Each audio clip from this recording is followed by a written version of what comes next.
start with the MDP land acknowledgement. Washtenaw County occupies, thank you, Kathy. Washtenaw County occupies the ancestral, traditional, and contemporary lands of the Anishinaabe of the Three Fires Confederacy, the Odawa, Ojibwe, and Potawatomi. The Washtenaw County Democratic Party recognizes historic indigenous communities in Michigan and those who were forcibly removed from their homelands. Washtenaw County occupies land ceded in the 1807 Treaty of Detroit. We further recognize the ongoing relationship of dependence upon and respect for all living beings of earth, sky, and water. In offering this land acknowledgement, we affirm Indigenous sovereignty, history, and experiences. I'm sorry, I'm so upset because Janet just told me, I mean, we're all traumatized, we're all in trauma and constantly. And Janet Cannon just told me that the Jewish Family Services lost all of their funding for refugee settlement, thanks to the criminal currently occupying our White House. So I'm really upset about that and about so many other things. And I'm just trying to keep it together. I have a huge lot of stuff to get through. Yeah.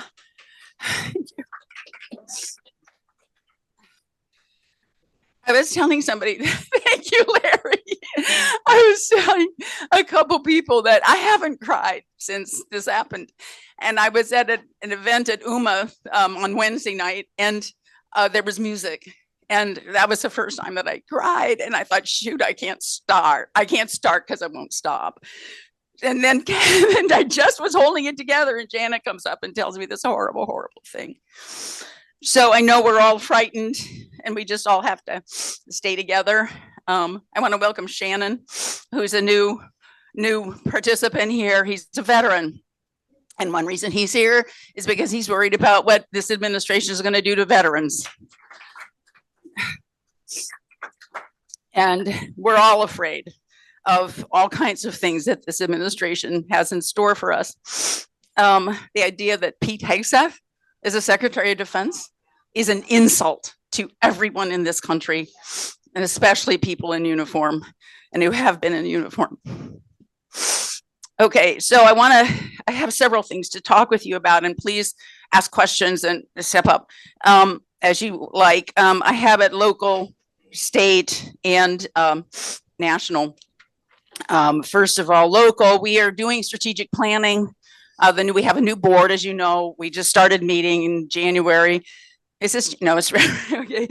And we started strategic planning at a retreat last weekend, and it went really well. And interestingly, most everybody came. It was great. And a few of us are getting together on Monday to try to pull together the notes and get us going really clearly. I mean, as we all know, there's so much to do, and we're not entirely sure that our current structures address and or enable us to do everything we need to do. So one of the key things we need to do is stay flexible and, be able to marshal an emergency response, such as is necessitated by the JFS's loss of funding. So in this current situation, we are attempting strategic planning that's going to work for us. Among other things, one of our key goals is data security. I don't know how many of you understand or know that the van, the Democrats' almost sole source of data, and data, the way we use data. Thank you. Oh, Debbie's on. Good. Okay. You know what? I'm going to stop for a sec, and just because Debbie Dingell's on and she has a lot to talk to us about because she's there in Washington. Although right now she's at the Democratic National Committee meeting where they are electing the next chair of the DNC. So Debbie but we don't have a screen for Debbie. Shoot. Yeah, she can speak. Okay, Debbie, let's go. Jim, you don't have to get under the table. Okay, can Debbie speak? Can you hear me? Yeah.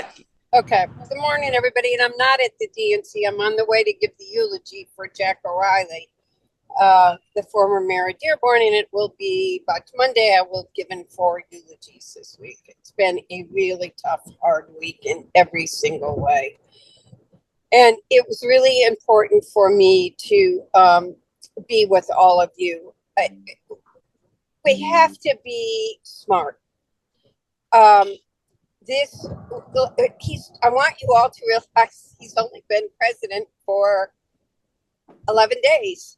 And I believe that he is intentionally causing chaos so that you can't focus on any one thing and that people are just being overwhelmed. I have been home. Sorry, guys. I've been home all week, and I'm going to talk about some of the things that have happened. And I'm also going to tell you that it is very important that we protect people. So that as I am trying to help organizations, I'm trying to help people. I have spent a great deal of time with JFS. We got to make sure they do not become targets of retaliation or retribution. We know that this administration is going very specifically after people. He has issued more than 300 executive orders. We are trying to read them to try to understand them. After he began to do his executive orders, which we can talk about in a minute, he then issued a government freeze of all government spending from ONB on Tuesday, which caused total, we already had chaos. I mean, he's closing. Last Saturday, I met with an NIH employee that was fired because she's conducting a research trial with a new drug on cancer. And part of the description of the trial, or what her job was to do, was to ensure that the trial population reflected the population of the country, including minorities. That was the language. She was fired because she was supposed to have a trial that included the population of our country. We have people at NIH, at research institutions across the country are in total panic. I'll be honest, the governor has ordered all state sites scrubbed of any reference to DEI. University is doing that. Everyone is taking DEI out because that is becoming a cause and a reason to deny money, to strip it. So we had that happening, and we can go more into length. Tuesday, the OBM order, and JFS was impact. I have spent all week meeting with groups and digging in, and JFS was actually impacted by, separate from the executive orders. As soon as Rubio was sworn in, he cut off all foreign aid. Didn't cut off, froze. I got to use the right word so we don't get accused. And JFS was impacted by that. I want to say that God bless the board of JFS. And I've spent a lot of time with Anya. We're working this hard. We're looking at litigation strategies. We have to put this in 3 categories, by the way, as we are trying to fight back. That we need to make sure that JFS does not become a target of retaliation as well. But the board voted to go ahead. They brought 226 refugees this year over. The board has voted to go ahead, and the first part of that program is a 90-day program, which state had contracted to do. The board is going to make sure, and we all have to help support that board, raise the money, and get it done. I have so much in my head, my friends. What you need to understand is that 42% of the spending in Michigan is federal government spending, and the state does not have dollars to cover that. So we are trying to protect 42% of the dollars being spent in Michigan. So when the Tuesday OBM order came out, Meals on Wheels nationally sent an order out, stop spending. We had Head Start, daycare, senior centers. We heard from everybody. And it wasn't clear what was really there and what wasn't there. By Thursday, the administration put out a notice that they had stopped that freeze. But then the press secretary from the White House said, no, the EEOs are still in place, freezes are still in place. And really the word to say to all of you is just total chaos. They have fired the inspector generals at every agency. They are firing people at Justice Department and at the FBI who were doing their job that investigated January 6th. What many of you have seen some of this, but there's so much. I bet you've missed that the new Secretary of Transportation last night said that transportation funding should be given to communities with higher rates of marriage and birth. So what I want to say to you is we can't be quiet. We can't be intimidated. But we do need to know that there are those that have to have us have their back. And we can't put organizations that really need this at risk. And there are agencies within the 6th district. This is Washtenaw. There are people in Washtenaw that's payroll is paid by the Department of Health. Not paid, but it is too. Their payroll goes through the Department of HHS, goes through the Department of HUD. They've cut off money for it at HUD projects, and we have some in Washtenaw of food clinics. So what I want to say right now, I do feel like I'm living in Soviet Russia or China, and we just don't know it. We got to be smart. We got to be effective. We got to protect people. We got to have the facts. We have to know what's happening.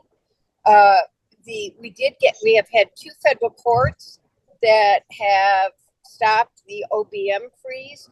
We had a Reagan-appointed judge said the 14th Amendment was the worst violation of the Constitution he had seen in his career.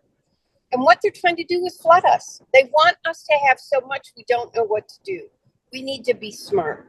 And you need to hold your elected officials accountable. And in the meantime, while all of this is happening at the executive agency, Republicans are bringing up outrageous bills that are messaging bills to vote on. And people are afraid. I mean, I try to say, obviously I've had people go after me on the immigration bills. I've had RSV just in case so I missed one day of votes because I didn't want to totally share there were people I would like to have hugged with my RSV, but they weren't in my world. But I did vote against the elect bill the first time. And there are none of us that want to see a criminal in this country. But we are taking away due process from people. Ellie called me, and I had already voted no when he called me, and I don't think he'd mind my telling you the story. But if you're a domestic violence victim, your assailant will press charges against you.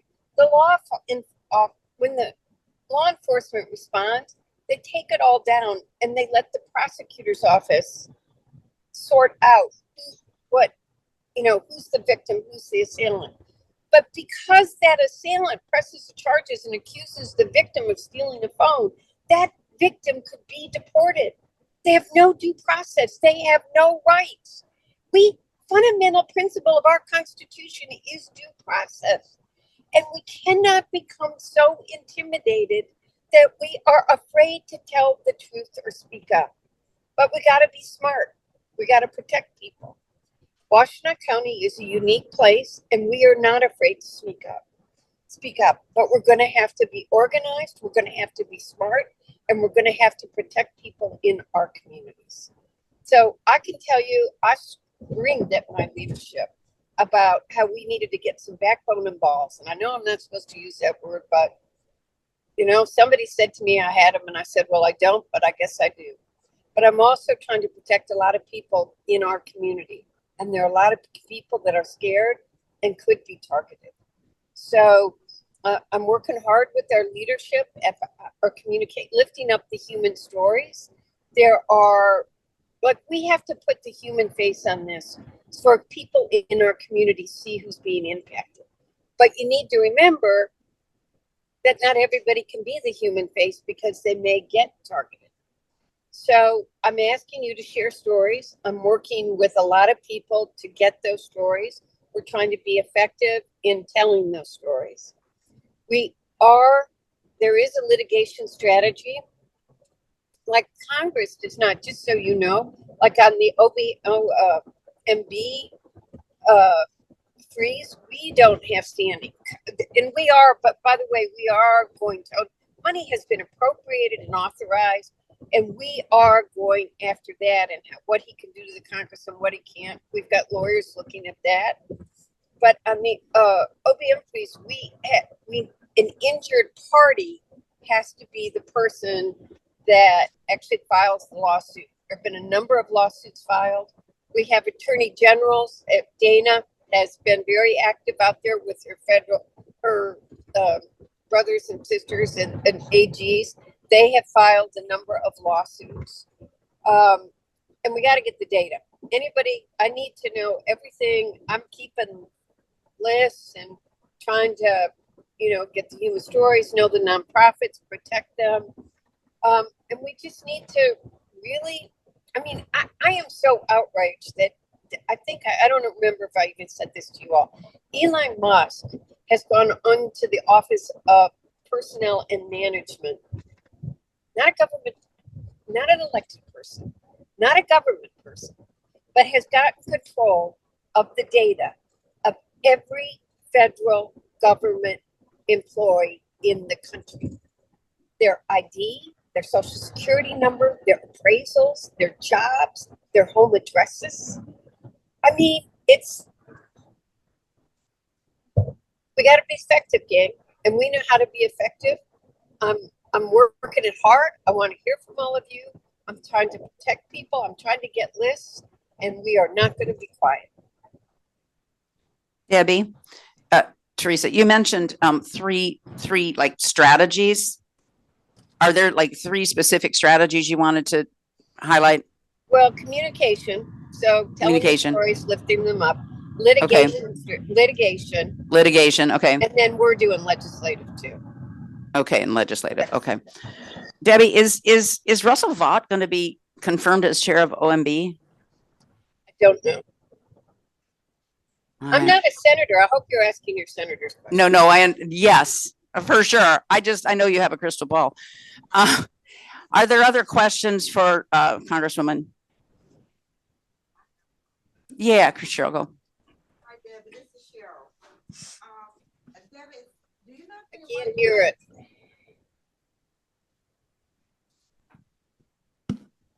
Hi, Debbie. This is Cheryl. Do you know if anyone's writing impact statements for all of these executive orders?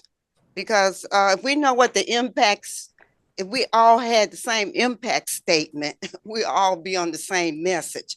So do you know if anywhere in the Democratic Party, national, local, state, writing any impact statements? That's a good communication strategy. So I met with the outside groups. I invited, I said they came on meeting with the outside groups. Yeah, we are tracking all the executive orders. We have inside groups and yes, let me say it that way. We're trying to understand them. We're trying to do the impact. Sure, you also need to understand not everybody's willing. Willing's not the right word. We really are in intimidation mode. They are really trying. If you talk to government employees, they are terrified. But if you don't need to be in Washington and hear from these government employees, I'm going to say this very bluntly to you. I told my team, first of all, I believe that anything I write is being looked at. So, because I'm paranoid, doesn't. Two, we can't put in an agenda anything that could be used against somebody. We have the EPA lab in Ann Arbor. I'm terrified to talk to any employee there because I think they will know I talked to them and it could be held against them. So we got to be careful, smart, and targeted. Debbie, one of our people online asks about outreach to faith-based groups. Are we talking about developing strategies Yes. in partnership? Oh, yes. Okay. At both the I'm gonna- national and the local level. Okay, great. Yeah. Thank you, Tom. Thank Yeah, who's first? you. This lady is who I Great. saw. Good morning, everyone. Good morning, Debbie. Thank you. My name is Carla Kokendorf from Ann Arbor, Michigan. One thing you were saying, I just walked in, I was a little late, but I did hear you say that Elon Musk is somehow getting all these names and phone numbers and their information. Why can't we legally go after him and try to get him away while we're trying to get Trump out? And secondly, I hope you don't think this is corny, and I need to know for sure. I'm heavy into TikTok, and there's huge support for Democrats on TikTok. I mean, there's just millions of us all over. There's an attorney that was on there that I found last night. He says that we can file a suit to remove Donald Trump, and each individual person would be doing a grievance. And I have an outline of what he said and how to write it. Each individual would have to go. Okay, wait, that's enough detail. We really are short on time. Debbie, do you want to speak to that about getting rid of Elon? So let me say that there are outside groups. The outside groups are struggling to figure out what they do too, just for the record. I mean, everybody's, but we are looking at litigation strategies. As a Democratic caucus, we are looking and talking to litigation strategies with many different groups. Some of you know lawyers with these different groups.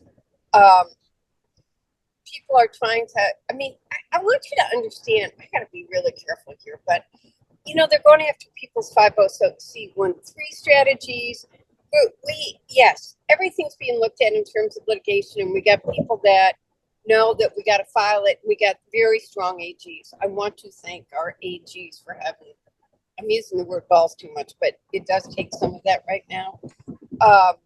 So I want you to know everybody's looking at everything, and maybe it isn't good to talk about all of it publicly or in public meetings or put it in writing. Thank you. One last question. I'm sorry, I had a first one over here. Oh, Sorry. hi, Debbie Dingell, Denise Kirchhoff, Ypsilanti Township. I have like sort of a two-part question. I want to know, why would we allow Elon Musk, who's originally from South Africa, moved to Canada, who's not even an American citizen, here illegally, to have that much control? And why haven't we heard the name of the 3 pilots that were that have been killed, and flags not at half staff, and we haven't heard anything from their wives? Because my brother is a veteran, and he was trying to find that out, and I told him that we might be seeing you today, and him and the veterans in California are sort of wondering, because they've been calling and they can't even get the names of the pilots that were killed. The Black Hawk The Black Hawk helicopter pilots. family asked not to have her name shared because she's Correct. a woman. So DEI. let Kara, can I do it, please? One, there is one reason why Musk has the access he does, and that is Donald Trump, and he is president, and he has an enormous amount of power as an executive, and we have to block in litigation, try to block that kind of access. Two, and you know, another thing I did not mention was that one of the highest-ranking Treasury career objective integrity employees quit yesterday because Musk is trying to get access to the payment process that Treasury does. Donald Trump, there's one word for that. On the subject of the 2 of the 3 crew names have been released. It was a woman pilot that was the 3rd, and the family has asked that her name not been released.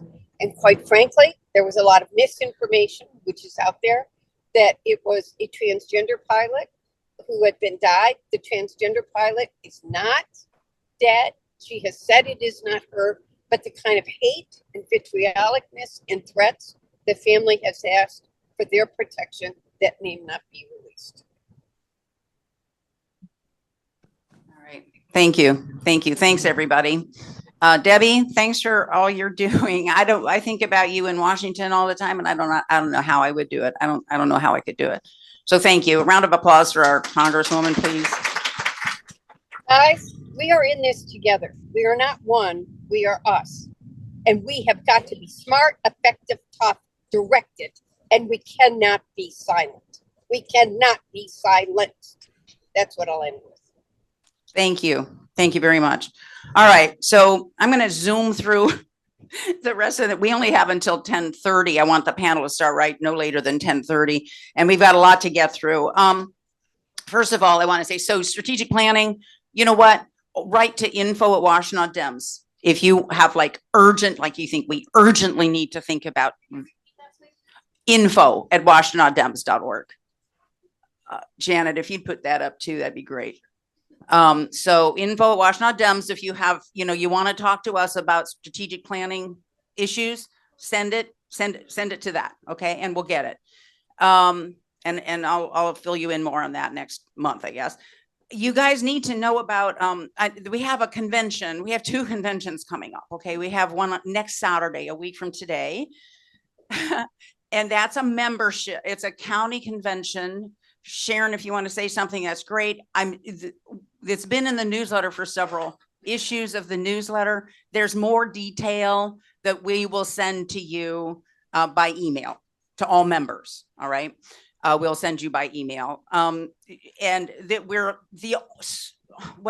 the main purpose of the convention on a week from today is to elect members to 3 state committees: credentials, rules, and what's the other one?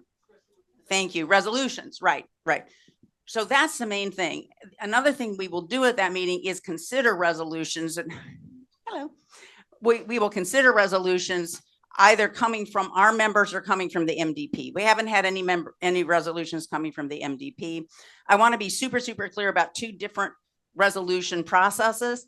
When the Washtenaw County Democratic Party issues a resolution, and we have most recently, we had 3 really great resolutions about domestic violence, about responses to domestic violence. It was a few years ago that we did that. And that's a interior party process. We want to speak about county-wide responses to domestic violence. So we did our own resolution process. To get the state party to adopt your resolution, that goes straight to the state. And we can certainly look at them on Saturday, but we don't need to vote on them on Saturday, a week from today. You can just send it straight up to the state. All right. And we'll put in the details to you all how to do that. All right. So I'm sorry there hasn't been. The thing is, you guys, the rules from MDP are just like mind boggling. It's like the old yellow pages. It's like, oh my God, that and that too. So it's hard to get in the newsletter. So, but we'll send a message to everybody. And then, of course, on Saturday, the 22nd, we're electing members of the party. If you are a member by January 23rd, we're electing a state party chair, and we're electing congressional district chair. All right, everybody, all the congressional districts, just seconder, are electing their own chairs and like executive boards, and we're electing the state party chair. We have 2 state party chair candidates here today. Dirk, did you want to say something before I introduce? Hold on. Oh, correct. Right, thank you. So you have to have been a member by January 23rd or be an elected precinct delegate, in which case that time is doesn't matter. Yeah. Just one more. We are also electing a chair for the Michigan Democratic Party Black Caucus. Oh, thank you. Yes, actually, the caucuses are also electing chairs. So the link to the schedule for that whole day long convention in Chicago, in Detroit, is linked to in the newsletter. I hope it's linked to on the website. It's a lot of detail. Yeah, it's a whole lot, and a lot of caucuses. In the morning are the caucuses. You go to your caucus, you help elect a chair, you meet with the people that you care about, with whom you share major issues. And then lunch, and then CD, congressional district meetings where you elect chairs for the congressional district and deal with business for the CD. And then the whole group together electing the chair of the MDP. I have Al and I have Curtis Hertel and Al Williams. Why don't you come up I think what? So can I say something on 6th District? Theresa, it's Debbie. Could I say something? Hi. Can I say something on 6th District? Yes, please. Okay, the 6th District will have a caucus, and at that caucus, we will be electing a new Democratic chair. I have had many conversations with everybody. I've asked Adam to send out those that have filed to run. Ryan Hussey is the only person that has filed to run for district chair. He has been working very closely with Rima, and Rima has filed to be a vice chair. We have 3 other vice chairs that reflect the diversity of our district. I mean, downriver with Steve Rizeppa, who's mayor of Trenton, and also asked me, I can't even remember actually who all 4 are, but we are going to be together. We think that anybody who's interested in State Central has told us we're going to try to put together something that reflects everybody. We are together. We know we've been through some tough times, but right now we know where we got to be focused. And I want to remind everybody again, because you don't know how important you are. Alyssa Slocum would not be senator if it was not for the 6th District. We turned out votes. People were afraid to come and talk to us, but we still knew what was at stake. And we are going to be united. We're going to work together. We have a governor's seat and a Senate seat, which I'm not running for because I like being here in the 6th and turning out the votes. We got to be united. I hope you will come to the convention, but the 6th District will be united and will be the example every other district wants to follow in the state. Thank you. Great. Thanks, Debbie, as always. Okay, so come to the you dedicate Saturday, February 22nd to the state convention. Curtis, stand up, and Al, stand up. Just come over. Just come up so people can see you. And so we don't really have. Well, we might have a minute. But I also have Carrie. I want Carrie to talk to. You want to say? Can you speak for 30 seconds? Curtis Hertel, running for state party chair, former state senator. Just wanted to say thank you for still being here and showing up. We have to be one united party in order to actually fight against what's happening in Washington, D.C. right now. We put together a great slate that includes some great people from here in Washtenaw County. Proud to have the support of so many people in this room. And it's 30 seconds, but I appreciate all you still being here and still being in the fight. Thank you. And just to clarify, we did a panel we did a panel last month, thanks to Eli, with the chair candidates, and that's on our website. Way more than 30 seconds. Good morning, Washtenaw Democrats. I came to Washtenaw to talk to some hardcore Democrats about how we rebuild the party from the bottom up. I came to Washtenaw to talk to some hardcore Democrats about how we reinvigorate the spirit of grassroots organizing within this party.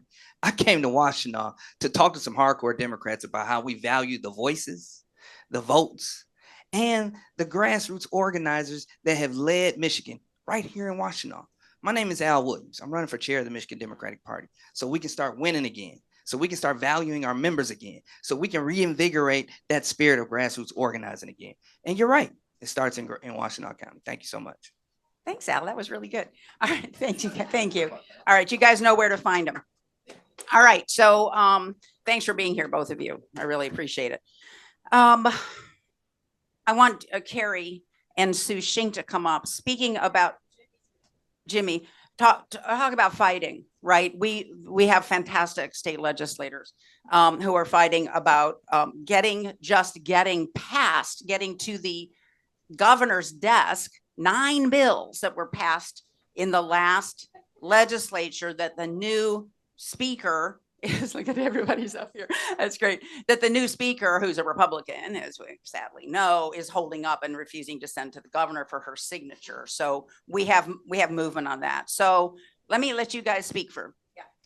Just 4 things I want folks to get into your heads and start using. There are patterns that we're seeing in the first 12 days of the Trump administration and the first month of Michigan's House Republican control. So 1, I'm Carrie Rangian, state rep for the western part of Washtenaw and part of Jackson. 1, federal and state Republicans are disregarding our constitutions, both at the state and federal level.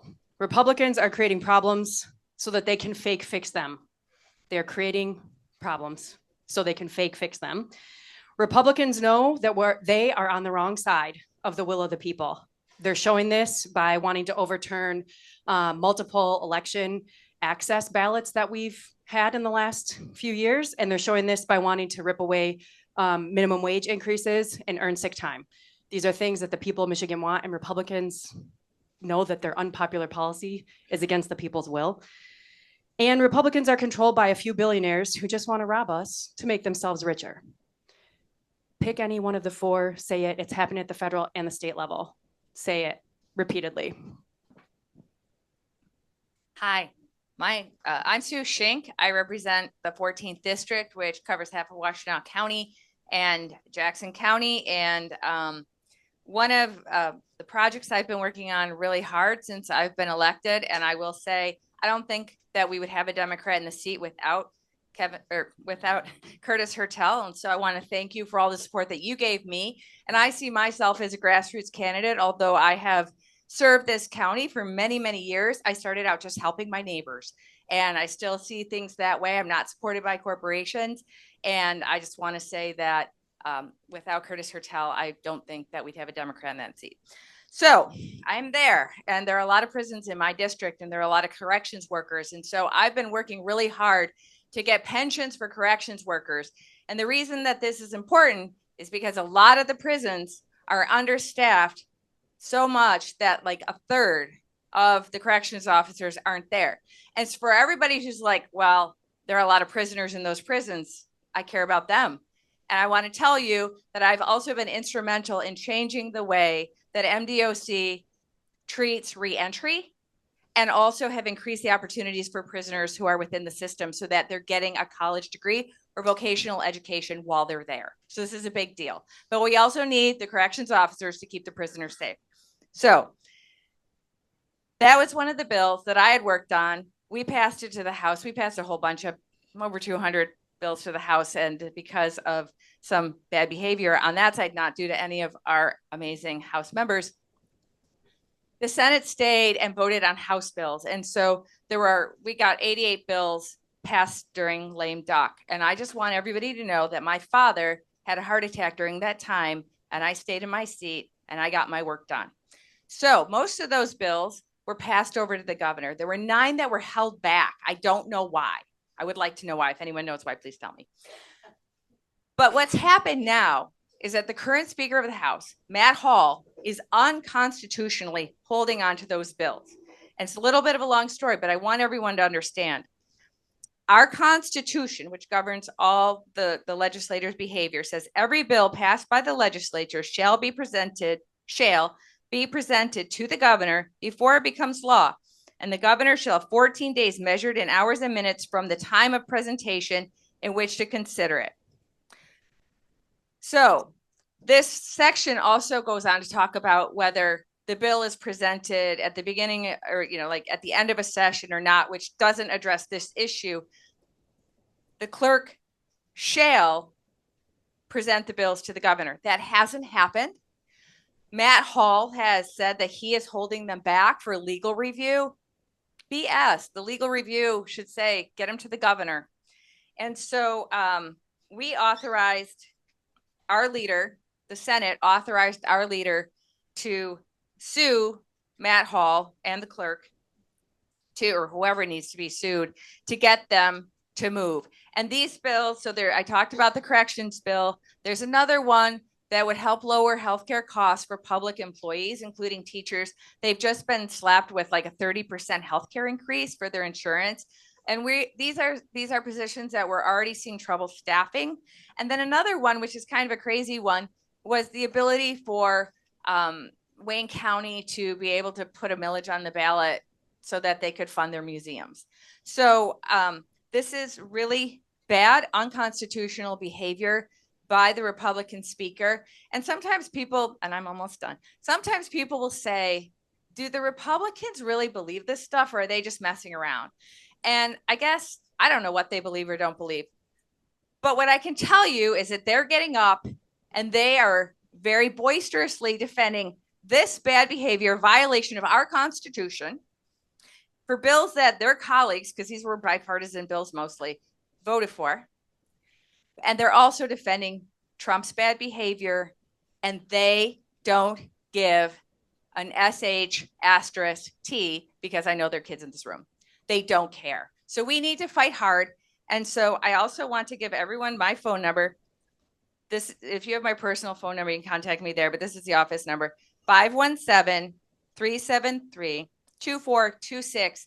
If you're being hurt by some of the Trump bad behavior or the Republicans bad behavior, let us know. We're trying to, as Congresswoman Dingell said, keep a list. We're trying to address it if we can. And we need to know, because there's going to be a lot of stuff. And as much as I kind of don't want to be that person, at sometimes I am that person, and I will stand up for you. And I don't care what the consequences are. We have to fight this. We have to protect all of our people. So thank you.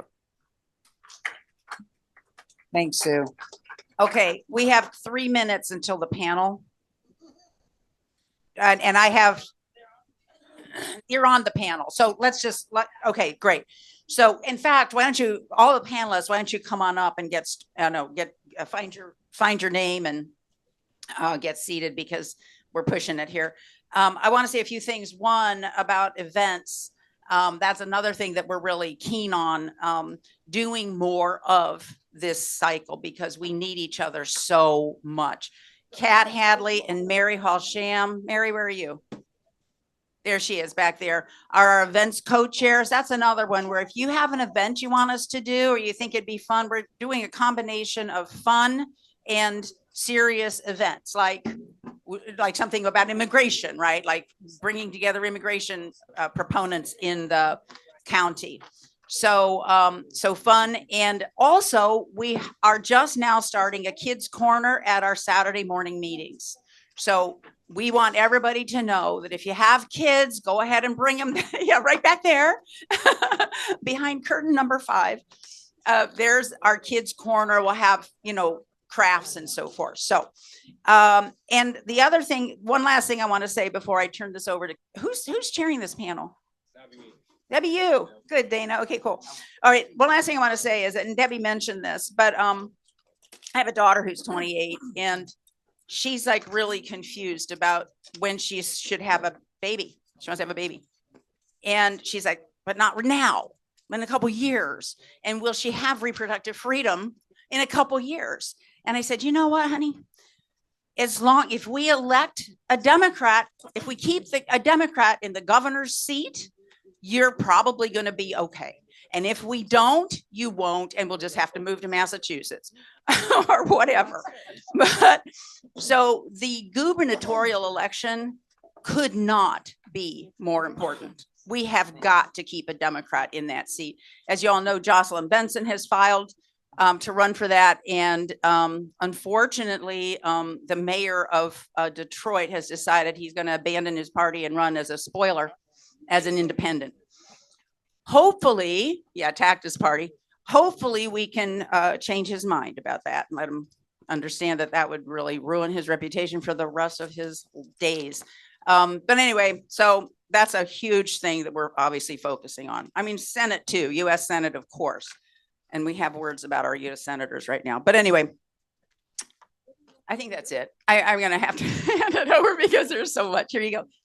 Dana, thank you for, Dana Green, thank you for chairing this panel. Kathy Wyatt, Annie Somerville, Eli Nathans, thank you for putting it together. Thank you so much, Theresa.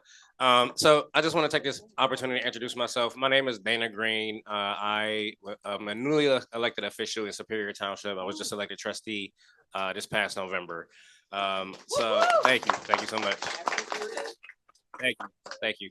I know that we're all feeling a lot of feelings right now, and I think that's putting it mildly.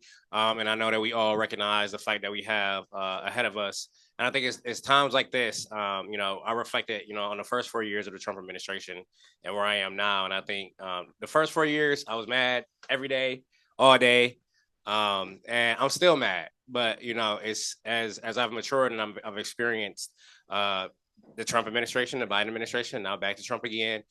I'm looking to my ancestors, and I recognize that so many of them, all of them had to endure so much more than what we're enduring now, not to minimize it, but I just say that to say this: we will persevere. And I think, as we're persevering, it's important to celebrate the successes that we are experiencing. And so that's why we've assembled this esteemed panel today, everywhere from state rep all the way to county commissioner and city council members. So let's just take the time to celebrate them as we celebrate the first day of Black History Month.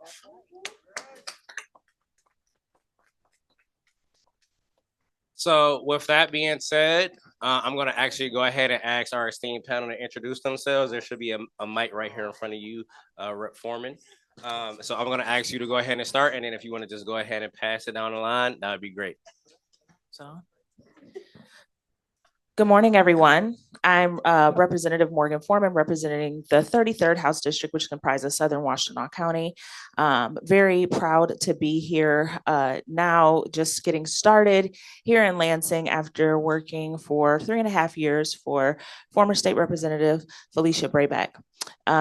It has been an honor to have traversed through working through different things in the party. I used to be the treasurer of the Washtenaw County Democratic Black Caucus. When I was a kid, I was the protege of somebody that we all should remember and know, Miss Jean Hall Curry. Came up through working in the elections in the clerk's office in Ypsilanti Township, and did some other things in the community, was an educator in Ypsi Community Schools.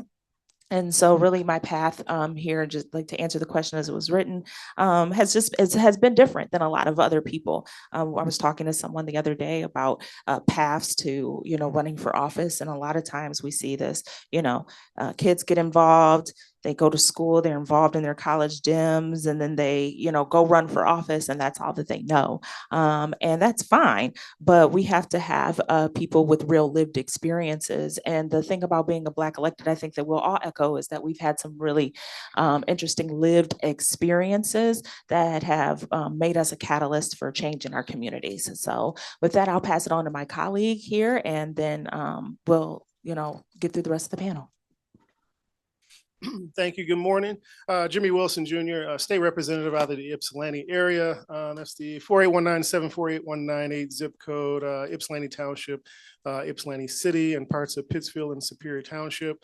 Going into my second term now as State Representative. In my first term, worked a lot on police accountability and also in our justice system as a whole. And what we realized real quick is that every Democrat is not the same type of Democrat.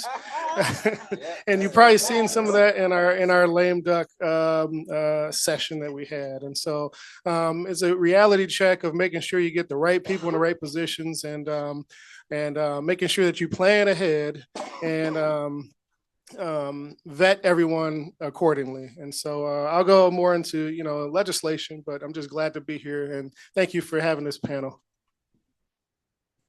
Top of the morning, everyone. I am Crystal Lyte, Washtenaw County Commissioner of the 2nd District. I think the best part of the county. Don't hate. I represent the northeast portion of the county, which is a portion of Ann Arbor Township, Dexter Township, Northfield Township, Salem Township, Superior Township, Webster Township, and a smidget of Whitmore Lake, which all are very warm and welcoming. So if you need to find a place to live, go on over to District 2. I am very happy and excited to begin my second term as County Commissioner. and I am working for the east and northern side of the county. Just so you all know, there will be a community and rec center on the east side. So I need for you all to welcome this community and rec center, and I need for you to send your funds and your money so that we can make sure that we get this thing going, because it will be operating before my term is over. You have 4 years, but I'm giving you 2.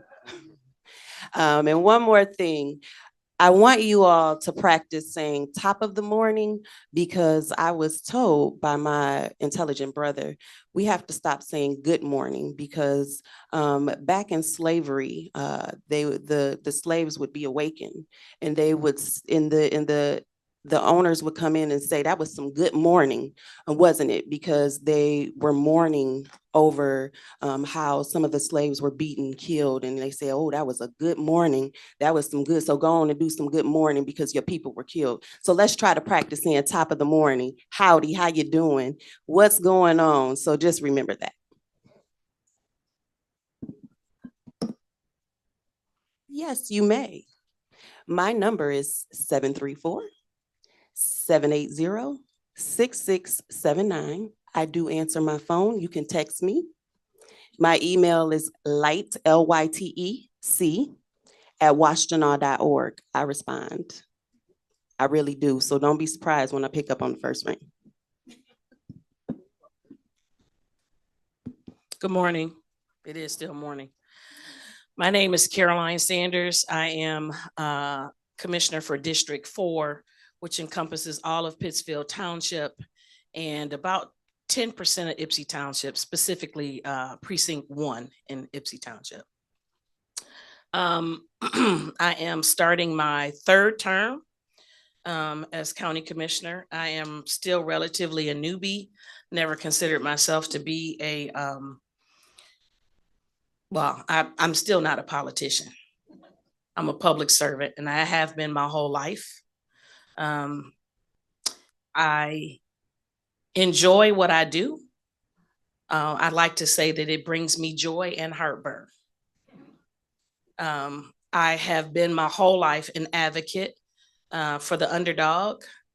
I believe in transparency. It has, and we'll get into this later, it has recently caused some unrest because I ask questions and I expect people to give me the truth. And I give the truth. I don't promise anything that I don't deliver. And I am an equal opportunity offender, if you want to say it that way.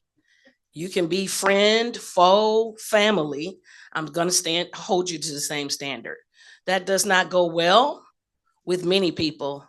I think especially those that consider themselves to be politicians or think that this is something that they want to make a career out of. That is not why I got involved. I got involved because I wanted to know how the sausage was made. I wanted to see what was going on behind the curtain. And I ran with the attitude of whether I win or lose, I'm going to learn more about how to help the people that I've been helping my whole life. So I'm not brand new to being active in Washtenaw County. And so that's what I bring with me to the table. I'm excited to be here on the panel with many of my colleagues, and I'll leave it there. Morning to you. My name is Cynthia Harrison, and I am City Council member in the City of Ann Arbor, and I represent Ward 1, which is the northern west side of the city. I am on the downtrot of my first term. Was elected in November of 2022. And what brought me here really is, I would say, my lived experience. I am the only city council member that was born and raised in the city of Ann Arbor. I've lived there my entire life. And really that experience is very relevant. And what's more relevant is the fact that I am Black and grew up Black in the city of Ann Arbor. It informs every work and piece of legislation that I do. It was very difficult growing up Black in the city of Ann Arbor, and it's still difficult to remain there. But I haven't given up on my city. I love my city and everyone that I serve.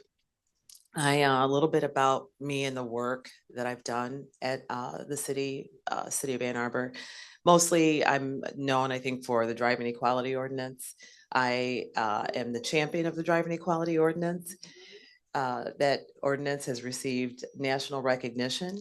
And when it came out, it was the most progressive police reform in the country. And so I continue to build upon that work.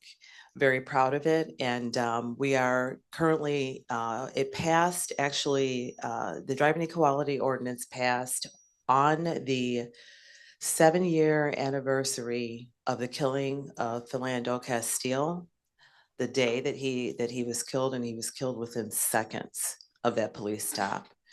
So it was kind of ironic that it was the day that it passed, but again, it's very important. And so we currently, a year and a half later, are in the implementation phase of the driving equality ordinance. And so I'm working very closely with our amazing police chief, Chief Anderson. They are working on getting me data, and it's coming in. It's looking pretty good. It looks like the driving equality ordinance has made a difference in people's lives. So in addition to being a city council member, I have also now stepped into a new role at the Washtenaw County Sheriff's Office.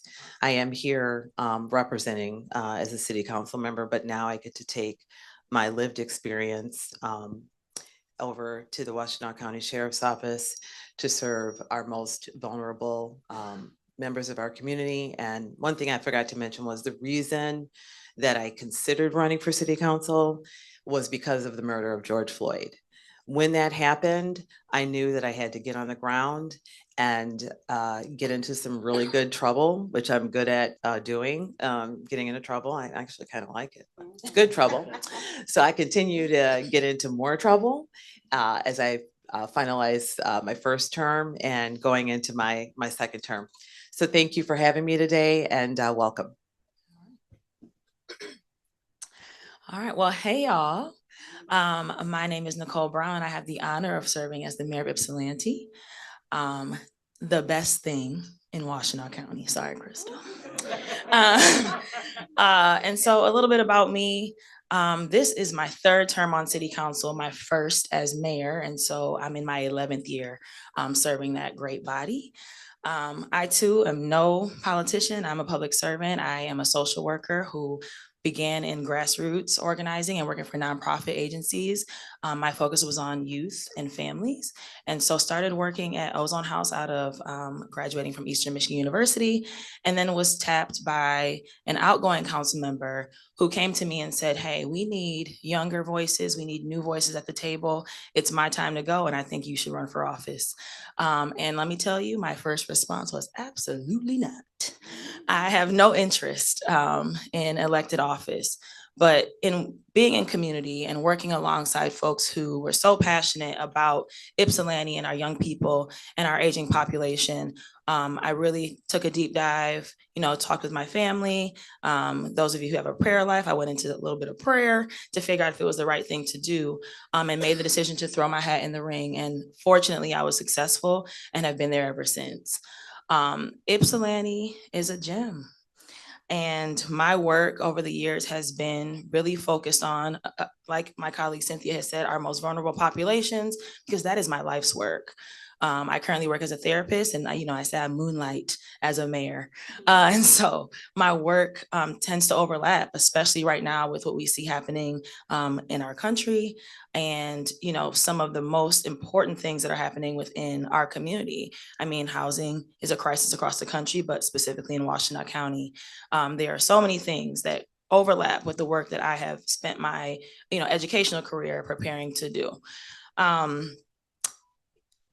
I think I don't want to answer the question before we get to it, but one of the important things that I have learned in my time as mayor is that, Sometimes you have to do the uncomfortable things, but as long as I end up on the side of right, I'm okay with it. And so lots of people, sometimes get mad at us. Sometimes don't, want to come out and support particular issues because we see a lot of conflict in our community because a lot of folks are passionate about what's happening around us. And a lot of folks want to share answers, but we can't find the perfect answer. We need to find the best thing for the most people. And so my goal is always to bring consensus, to build collaboration, and to work with everyone to figure out what is the best thing we can do for the most people and the most vulnerable, even if it doesn't always sit well with all, right? And so I am just honored to be here. I'm happy to be up here with my colleagues, and I can't wait to answer more of these questions. Thank you. Great, thank you all so much. And let me just say, as a first-time elected and the one that has the pleasure of moderating this panel, I am extremely honored to be sitting up here with all of you. And Mayor Brown, I think you were pretty eager to get the first question, so I'm actually going to offer this to you first. Given the current landscape that we live in, both nationally and locally, what do you expect to be the biggest challenges facing the Black community, specifically the Washtenaw County, but also taking in the greater context of the national landscape? Well, the thing that I was thinking about, I was sitting on the side listening to the meeting, and there are two parts to this, I guess. The first part being on the side of elected officials. I do believe that our local Black elected officials are often under, for lack of better terms, attack. I think that we are expected to perform in a way that is not expected across the board with other electeds. And I just want to name that as a thing. There are moments where people approach us, and I can speak for myself, I don't speak for everyone, but I feel like this is similar. I've spoke with everybody up here, where there are requests made or statements made to us about us as if we are not Black, just to be honest, where folks come in and talk about issues in community and assume because we're in these positions that we don't have shared lived experiences with our neighbors or with other members of the community. And I'll just give a brief example. We were talking about housing. Housing is absolutely one of the most important issues facing our entire community, but particularly the Black community and communities of color. And we had folks approach in city council meetings talking about the fact that I am a homeowner, and so I don't know what it's like to struggle or to not know how to pay rent or to not know where I'm gonna go. And I was sitting there and I'm listening, and I have a pretty good poker face, but my reaction was, you have no idea what my life has been. You see me here today, but you have no idea where I've come from, what my family has been through. Most folks don't even know that I am the child of immigrants. So when I'm up here making decisions, when I'm working with my colleagues at the county level, the state level, the federal level, my lived experience shows up in everything that I do. And so I'm an advocate, a fierce advocate for all, because I recognize that you cannot look at someone and know what they have been through. So to me, that is a huge challenge, that we do not always receive the grace or generosity in the work. And again, everybody is not on the same page, as one of my colleagues said up here. That's true. Everyone is not from the same, we are not a monolith, is basically the point that I'm trying to make.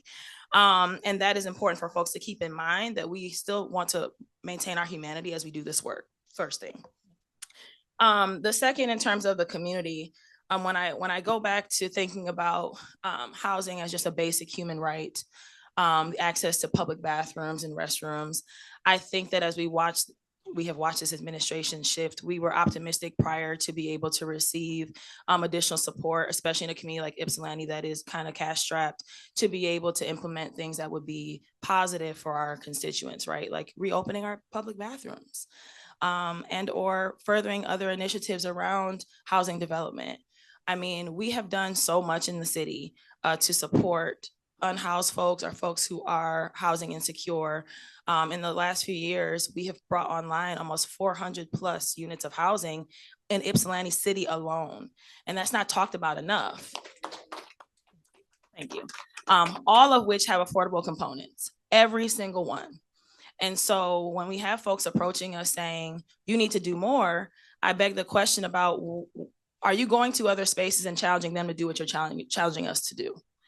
Because as a small 4.2, I like to say 4.5, because, you know, a little extra square mile city with 20,000 people, we have shouldered a lot of the housing crisis for our entire county. And I'm not saying that we don't want to help, but we have been. So the challenge that I see going forward in terms of for our Black community in Ypsilanti specifically is that we need all hands on deck. We need additional support. We need other communities to step up and say, hey, we see this as an issue and let's figure out what we can do here. Let's figure out how we can collaborate together. I see a lack of collaboration in terms of finding answers that are going to impact everybody in our county. And so I challenge you to go to your, you know, respective municipalities and ask your representatives, what are you all doing to help support this? Because that's what we need right now. We need everybody to come together, similarly to how we got to our Eastside Rec Center, and figure out how do we work collaboratively together to make sure that we are meeting the needs of those who are most vulnerable in our community. And that is a challenge. And a lot of it, I would say, is steeped in racism. So I'll leave it there. Yep, you can just pass it on down the line, whoever wants to. We can pass it down the line, or if you feel like you don't have anything else to add to that point, you can go ahead and move it on to the next person. Normally I would take it. I'm gonna pass this to Crystal because I'm still making my notes and she might be able to follow up on that East Side Rec and then, yeah. So yes, I do have something to say. I'm surprised she does not. However, I'm just gonna go ahead and take it. So, Mayor Brown, I echo all of that. So one of the challenges, we'll start with the challenges. I know you're supposed to start with all of the great things first, but we're gonna start with the challenges.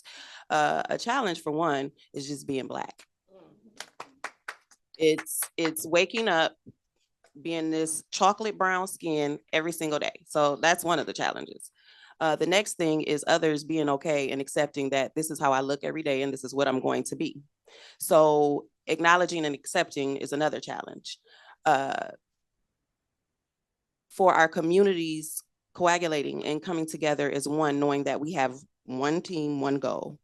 That's a challenge because everyone is not being a team player. And so we are not meeting the goal.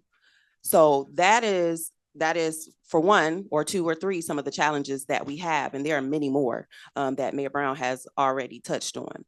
So in order for us to begin to work on those challenges, we have to, for one, prepare. And then the second is to be obedient to the goal that we had set forth. So for all of us in the community, not just Black or brown or whomever, we all have to come together as one and prepare because we have an indignant administration, okay? And so if we don't prepare and we are not obedient to what we need to get done, it's going to be an epic fail once again. And we're going to allow, after this indignant administration has met their 4 years, we'll allow for it to happen again. So the main thing that we can do for these challenges is to prepare. So for myself, as I began to speak about, was the East Side Community and Rec Center. And I'm going to talk about it a lot. Y'all going, every time I answer a question, you are going to hear about this community and rec center on the East Side because it's warranted. We need it for the East Side of the county. And so the goal, which I've already said we need to prepare for it and be obedient to, the goal is to make sure that it's some equitable and equal opportunity. That means the same community and rec center we have over on the West Side is going to be just as good, great, or better over on the East Side. And so to do that, it's going to take all of us to make sure that we meet that goal. And I'm going to make sure that we do. So that's making sure that our Parks and Rec, our Road Commission, our Water Commission, our agriculture, our land preservation, in which I sit on that committee. They do a wonderful job. But it's going to take all of us to come together and to make sure that that happens. And then that's where I'm going to touch on housing. Mayor Brown brought up a very valid point. Ypsilanti, 48197. They make sure in those four little corners that they have provided shelter and care for our homeless population, for individuals that have income-based housing. It's time to go out of those four corners. Every board meeting that I sit in and we bring up housing, which is a lot, I say, you know what? We need to explore Washtenaw County. We do not just reside in 48197 in Ypsilanti City. And I feel as that's one of the challenges. We want to put all of that just in Ypsilanti City, 48197 and 48198 Ypsi Township. We want to just stuff all of the things in one place. We are bigger than that. We are bigger than that. And we need to address that we cannot just bring what we consider a problem to one space, because we will never rectify the situation by trying to stuff and keep just stuffing. And we get to this point, there's no more room. We have to expand our minds, utilize the space that we have. And that will, for one, that can, if we start here locally, we will be the example to rectify the situation nationally. Others will see that, okay, in Washtenaw, they decided to use all of Washtenaw. They decided to have some affordable housing. And I don't mean income-based housing, because some people are like, affordable means the income that I have, I can afford a mortgage, I can afford to pay rent, to raise my family, because I have some expensive kids. They want to go to Target, Five Below, and all of these things every day if I would let them. And so we have to make sure that we can afford to have somewhere for them to live, to bring all of these items from Target and Five Below.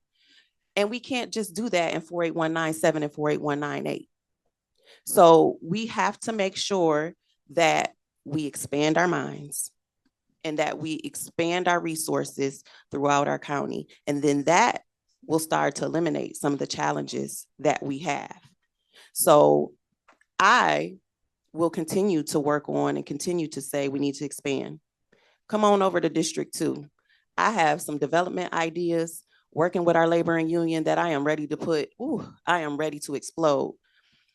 I'm gonna look to Rep. Jimmie so that he can work on his municipality to want to expand, because there's some open land over in 48198. I got some ideas already. Okay, you wanna go back? So I'm gonna let our councilwoman, she got her thoughts together now. We're gonna let our councilwoman expound on that. Thank you. Thank you, my sister. I told you guys earlier that I like to get into trouble, so I'm gonna stay along those lines right now. Just gonna move in just a little bit of a different direction while staying on the same subject. I want to talk about the criminalization of Black success.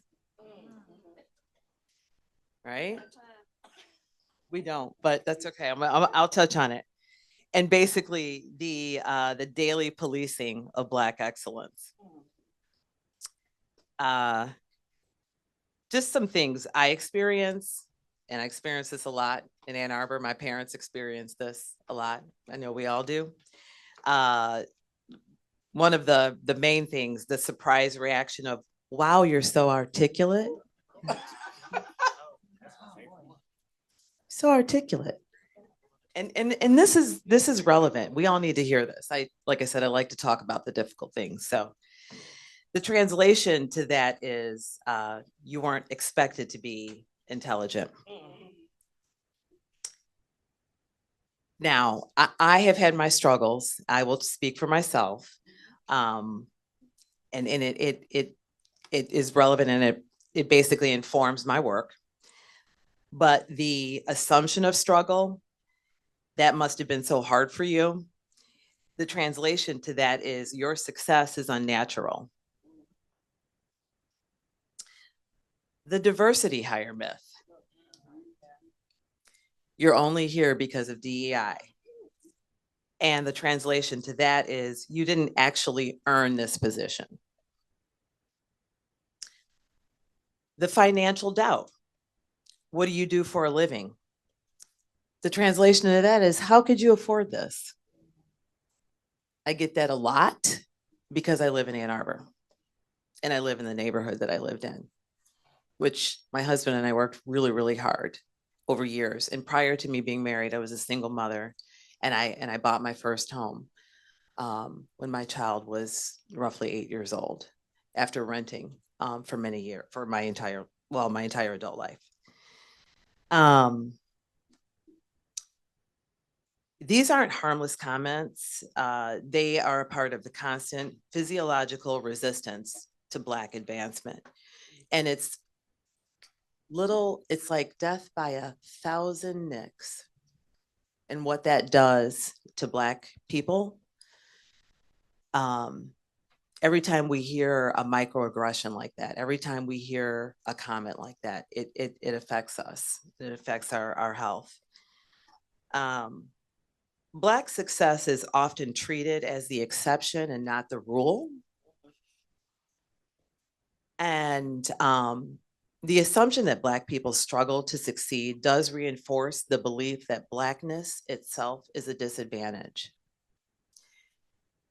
So, I say these things, I mentioned earlier, when I talk about growing up in Ann Arbor and how difficult that was, my parents, they are both gone. My father passed away with a broken heart at 71. A few years after my mother passed away at 65, after they were married for 43 years, and they left Texas and came up here and started their life here. And I watched, I figured it out. I figured out just a few years ago, likely why their lives were shortened, just with all that they went through in their careers, raising their children here in Ann Arbor, and really just struggling to belong and be neighbors with the community. So I say this because I have the mic right now, and I have people that are listening. I think it's important for us all to hear this, and I hope that it helps to inform conversations that we're having, when we see Black people in the community. I think that a society that criminalizes Black ambition will never retain Black talent. And that these things happen nationally, these kinds of questions that we get all the time. But to bring it to more local issue for the city of Ann Arbor, when I've had individuals, particularly Black men, say to me, that they were pushed out of the city of Ann Arbor, that they were largely because of being over policed. My son remains in the city of Ann Arbor, but it's because of the support that his mother gives him. He wouldn't be here if it weren't for me.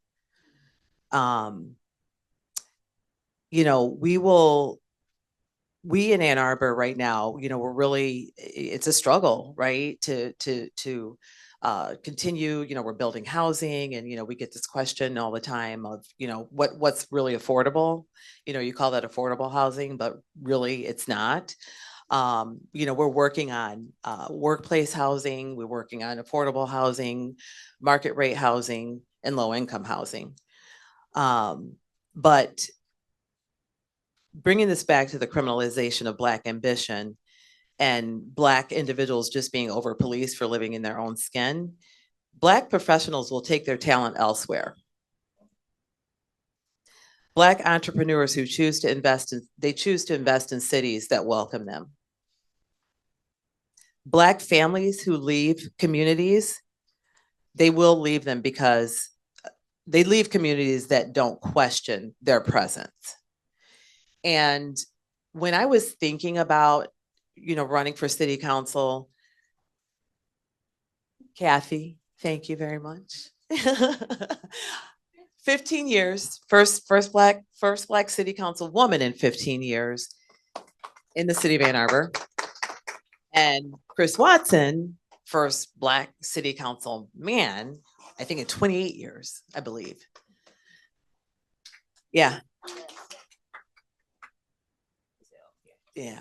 So very relevant, you know, during the pandemic, I was watching city council meetings on Zoom, and I'm like, all these faces are white. Each and every one of these faces, this is before Lynn's song, each and every one of these faces are white. And I was very offended by that.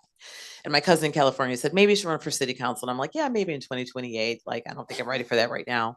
But then intro Kathy, and she helped to change my mind. But what I was getting at was when I was thinking, and I thought long and hard before I decided to run for city council, you know what I was thinking about? Knocking on doors. Was I going to be safe? That's what took me so long to decide. Yep. That's what took me so long to decide whether or not to run for city council. Would I be safe knocking on these doors and people opening the door to see my Black face and my short natural hair? That is what took me so long. And I had to think long and hard about it. And then I had to think about, well, what would be the discussion if they do open the door? Am I going to soften my experience and why I'm knocking on their door just to make them more comfortable, to make individuals feel more comfortable? And my decision was no. I'm going to speak my truths, and I'm going to talk about the reason I'm at the door and why I belong in this seat.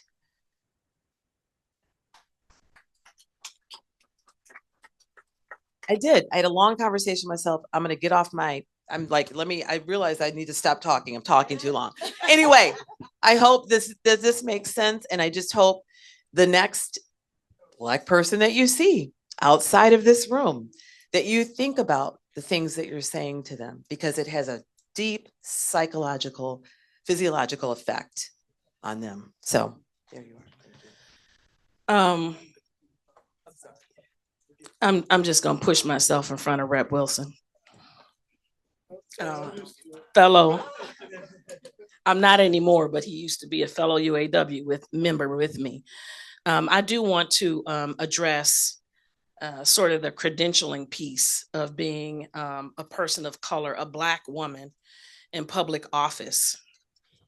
So I just want to run down a couple of things for you. So 17 years as an elected and an appointed UAW member and officer, recovered $90,000 for my local from the International Solidarity House. I am currently the most academically credentialed commissioner sitting on the board with an ed specialist. I am a single mother that has raised a child by myself and is currently co-parenting with my daughter for my grandson, who I will hurt anybody over. Let's just be clear.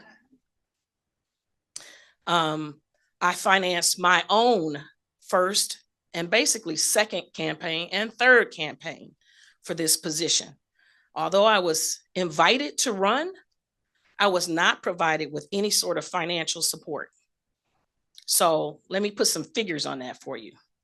$20,000 of my retirement money to cover my first election, which was during COVID. So that meant it was almost triple the cost because you couldn't knock on doors.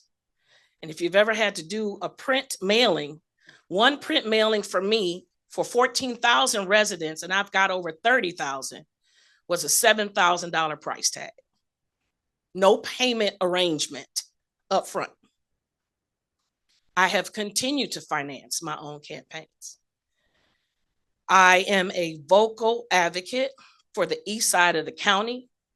I actually live east of US 23, even though I represent Pittsfield Township. I have been told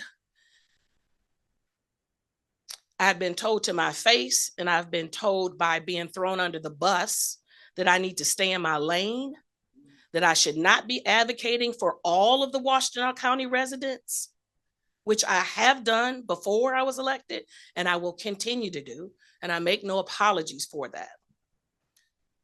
I have created, and I want to say this strongly because I'm learning how to toot my own horn. I created the Mobile Support Services Initiative that the county adopted And we were blessed to be able to find and use ARPA dollars for that initiative. So no, there's money out of your pocket because you pay taxes and that's the ARPA money, but no local like additional out of the general fund money. I advocated for strongly, and we got it, changes in how community organizations receive access to county funds. No more cherry picking. Everybody needs to go through the same process. We now have community members that sit on boards that look at those applications and decide unanimously who should get what funding. That was not occurring before I came on board. Recommended a solution for the nursing and social work shortages for our AFSCME employees. Nobody talks about that. But not only did I recommend a solution, it was adopted by the union and helped, I believe, with the contract negotiations. Dignity bags for the homeless and the home insecure that we've provided to Delonis. And I will say this as a testimony. I was sitting at the Ypsi post office the other day in my car, and I saw a young man in front of me who had this blue bag on his back, and it didn't register because this is something that I had done 8 months ago with Dan in the Delonis Center. He was wearing one of those dignity bags, and they came from IKEA. The county purchased them, but the dignity part came from the fact that I felt having people that are homeless and insecure walking around with trash bags, with their every possession in those bags, and having gone to the Delonis Center and seeing that the storage room that they used to hold their belongings was infested with gnats and all kinds of bugs. These dignity bags allow them to carry like this or as a backpack. And because of the type of material that they're made with, they don't easily shred if you're dragging them on the cement. They zip closed. So if there's any, critters in there, it's not easy for them to get out. I am also the chair of the Washtenaw County Democratic Black Caucus, secretary for the Ann Arbor NAACP. I am the reason that we have a commissioner newsletter, because there was no equitable way to reach out to our constituents once we got into office. You can't afford to do mailings. It's too many of us. I lobbied for, and I say I lobbied because I wasn't the only one. I'm sitting next to one of the people that I really should be thanking. But I lobbied for the successful cancellation of the expansion of the Ann Arbor Airport on behalf of my Pittsfield constituents. And Ann Arbor City Council members, in a vote of 8-3, denied the expansion. This has been a 17-year fight. So I share all of that with you because recently we had to decide. So I'm going to talk just quickly about the systemic racism that occurs in the systems that we already have here in the county, commissioners included. You've got systems where the people that are in leadership don't have to say what their qualifications are. They just need to get together in a clique and decide who is going to be chair, vice chair, and so on, without having to explain to themselves. When I run for office, I have to tell you why you should vote for me. I was pushed out of leadership because I was demanding that we all do that. They don't want to do that. They want to decide. And I'm going to say this respectfully. Ann Arbor has been running roughshod over the county commission for decades. And that leaves out the east side and it leaves the west side of the county out. And enough of that. There is enough resources, and we should all be, as all Democrats sitting on that board, and unable to compete against each other because we live in our own separate districts. Why is it so secretive? But when I asked for answers and I asked for them to explain to me why you should be the chair and why I shouldn't, as the vice chair, ascend to chair, crickets, no answer. You know why? Because I asked too many doggone questions and they don't want to answer them. Nothing that you do in the dark should shame you when it comes to light. And if you are meaning what you say and equitable, then you shouldn't have anything to hide. There's nothing that I've advocated for or asked for in funding in my role as a commissioner that has not been beneficial basically to the entire county, not just my district. And I am willing to talk about that, defend it. And I'll give you one example and I'm gonna pass this mic. When we were providing funding, giving out funding, Arbor dollars, and we gave what people considered to be an exorbitant amount of money to crime intervention organizations. The night that we were voting on it, we had a number of people come and try and lambaste us for giving money to places like Supreme Felons. And what they didn't know, and this is how I'm a spiritual person. So God takes care of babies and fools. And I fall into both categories sometimes. We had people standing up and complaining that we were giving this amount of money to these organizations. I think it was 1.2 million divided by 3 organizations. I think Dispute Resolution Center and A Brighter Way, right? But what they didn't know was a couple of days before, my grandson had fallen in my house, split above his eye, and he needed stitches. We were in St. Joe's Hospital. He was being serviced. And all of a sudden, we hear all of this commotion. We could hear it in the room. And the doctors left us. Everybody left and just ran to one area. I'm going to try and say this without crying because it affects me. That was the day that the 4 young men in Ypsi Township were shot. And they had driven themselves in. One of them got into an accident on the way. The other ones, the brother was carrying his brother in, blood trail all on the, we are witnessing this.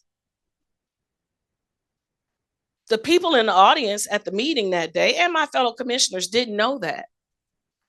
And I listened to all of the public comment until it was our turn to respond. And I said, shame on you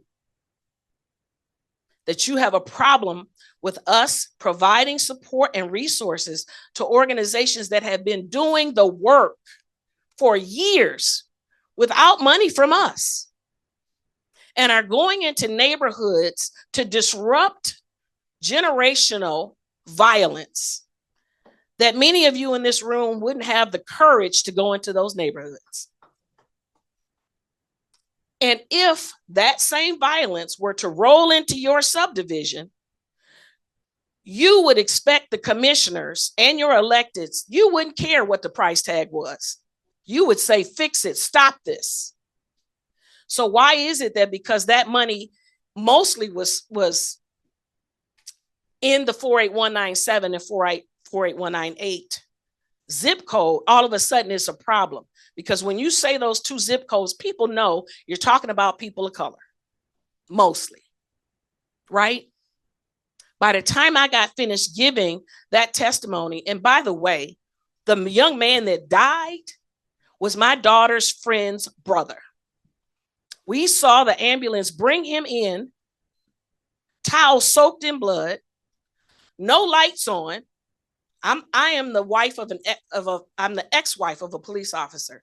When you see an ambulance on the road and they're flying past you and there's no siren, that person in there is likely deceased. They pull up at the hospital, they bring the gurney in.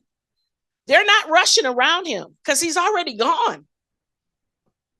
So when I hear people talk about wasting resources, I promise you, and I can give receipts, the county spends more money on frivolous stuff than they did on that allocation to those organizations.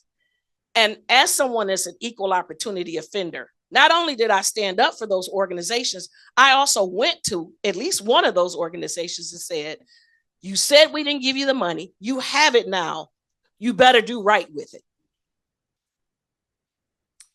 And so we live in a very liberal county.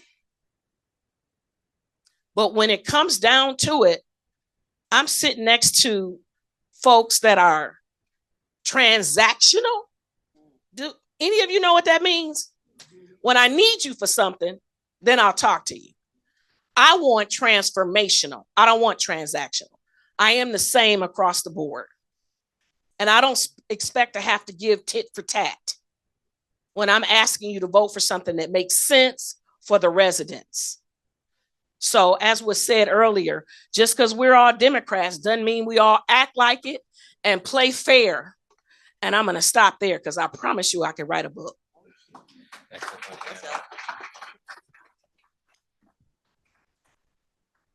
Let me first just acknowledge that, and I think Dana probably backed me up on this, is that while me and Dana as Black men go through certain issues, I think there's a double whammy for our Black women elected officials, as well as, let's give them a hand. Black women who run for office as well. I've noticed it. I've seen it so many times, and I think you're seeing the passion come out right now as sometimes there's a double standard. But just to go back to the question, and I'll be very quick. Obviously on the national scale, and as well as a statewide, the obvious thing is that we have some work to do. We have a lot of challenges. There's going to be a lot of, at least at the state level, a lot of negotiating. We're going to rely on our Senate counterparts a lot because Democrats still control the Senate. The House is controlled by Republicans, and we're hoping that our governor will step up to get involved in a lot of negotiations, especially in regards to the things that are going to really help our communities, especially our Black communities. What I've noticed, actually, I think I heard a lot. We were talking about this rec center and challenges. I think former elected Black officials have been talking about this rec center 20 years. 20 years we've been talking about this rec center on the east side of the county. Fortunately, finally it's come to fruition, but why did it take 20 years to keep talking about this rec center? That's where we need that support.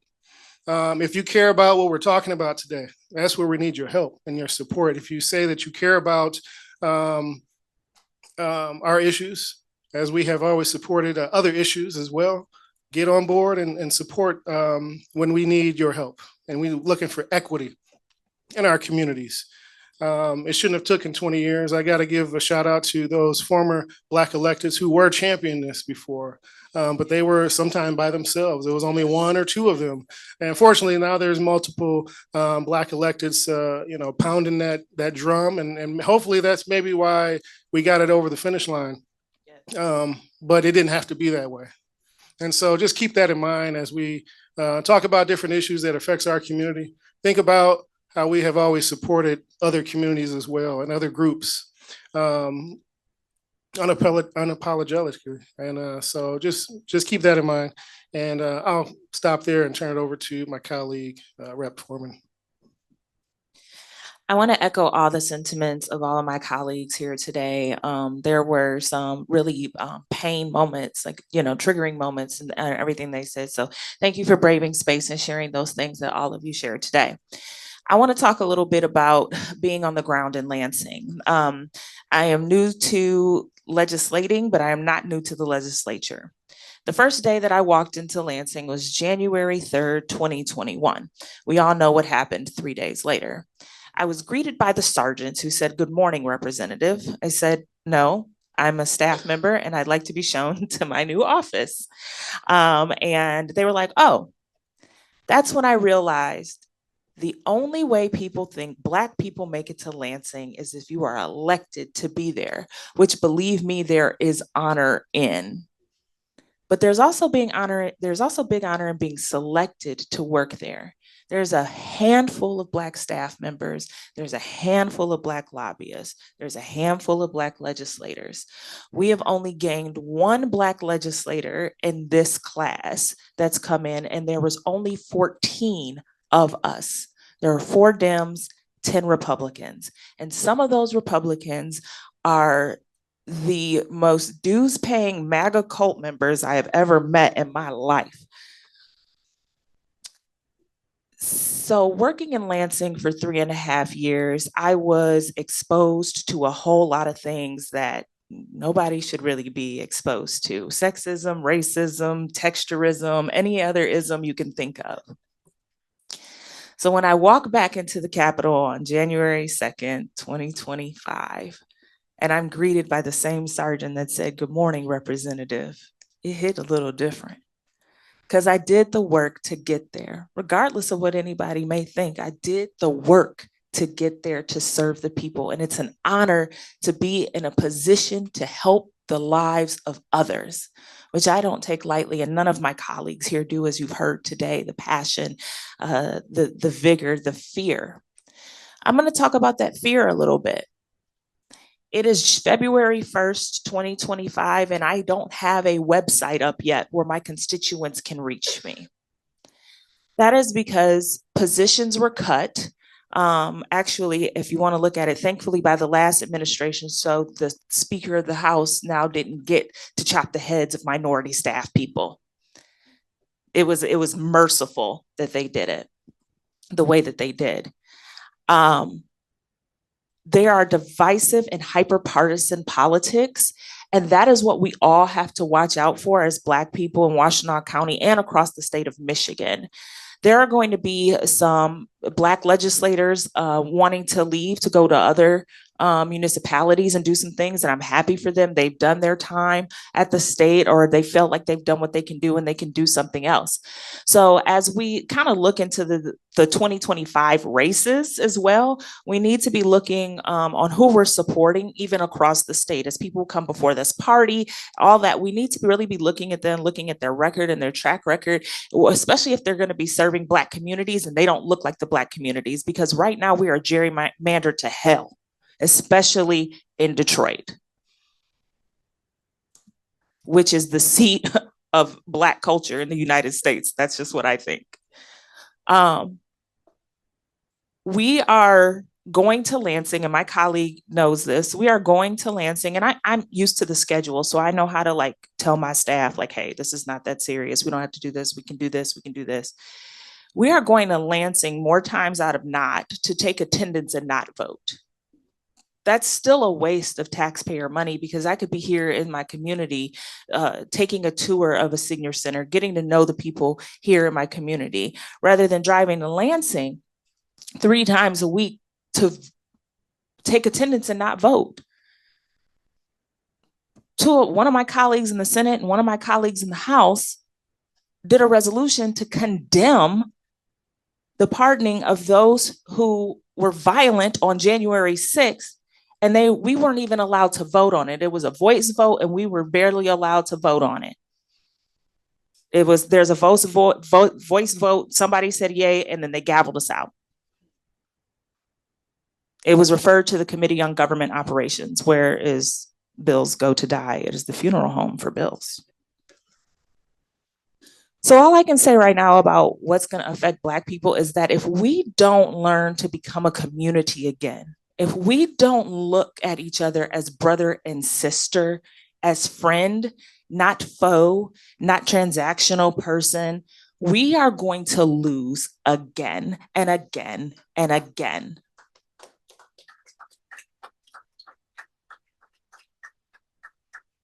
I believe in radical love and acceptance. That means if you do anything to me, unless it's my dog or my grandma, other than that, we're good, all right? I still love and accept you for who you are and where you are and where you're at, right? Because that's what we all need. And when we're talking about resistance, and I've been talking about this on social media and stuff like that, we're talking about resisting. Resistance is in community. We have to get lockstep. They talk about all the time the Republicans are lockstep. They are. What I've noticed about Republicans is they are a homogenous caucus. Do with that what you will. Of course, you're not going to get always a consensus in a democratic space where you have different cultures and different views and different opinions. They are a homogenous caucus. They are all alike and all the same. They may have very few differences, but that homogeny is what allows them to be like that. The beauty in us is that we are fabric and different threads that come together to make one thing. And if we don't remember and learn how to stand together, we're going to continue to lose. And then I'll end with this. My transitional job, and Commissioner Sanders was talking about how she took her retirement money to run. I left my job with the state to run. I took money out of my retirement. I took a loan from the bank and I took a credit card line out to run, to live while I ran.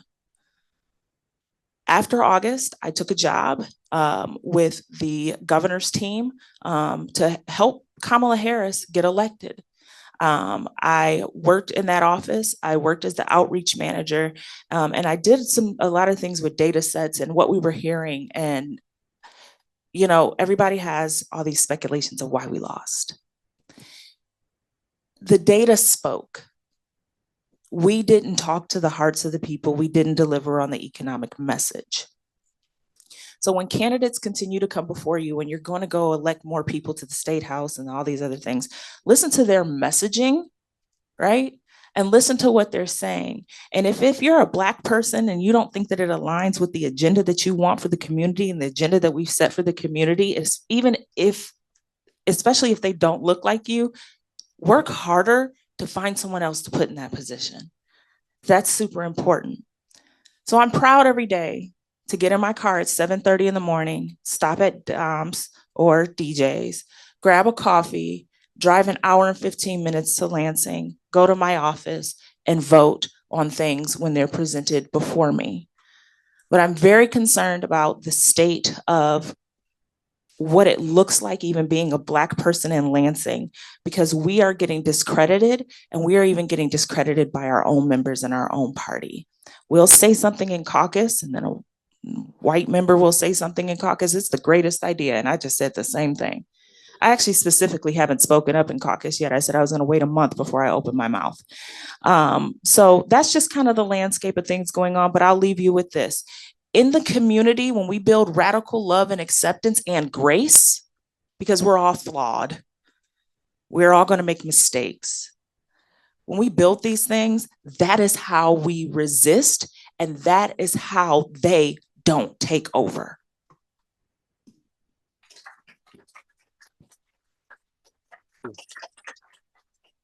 Thank you to all our panelists for speaking so passionately on that question. I think I'm about to break a rule of moderation here, and I'm going to interject myself into the panel for just briefly, because a lot of the things that I heard here today are things that I myself have experienced in just 3 months of being an elected official. And I'll just give one example, and then I'll pass it back over to our panel. I'll become a moderator again.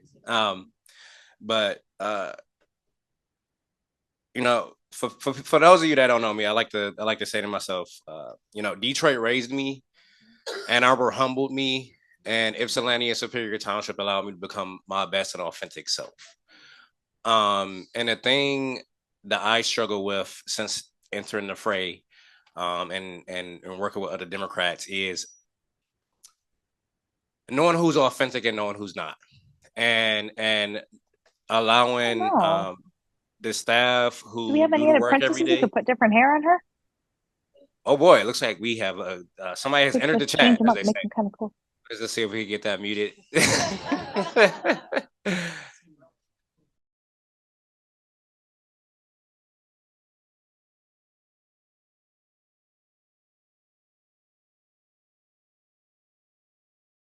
Authentic self every day when I'm going to work for my residents, and navigating a full-time job working for the University of Michigan, is that I'm not always sure those who I'm working with are being their authentic selves. And I know that the staff that work at Superior Township aren't allowed to be their authentic selves.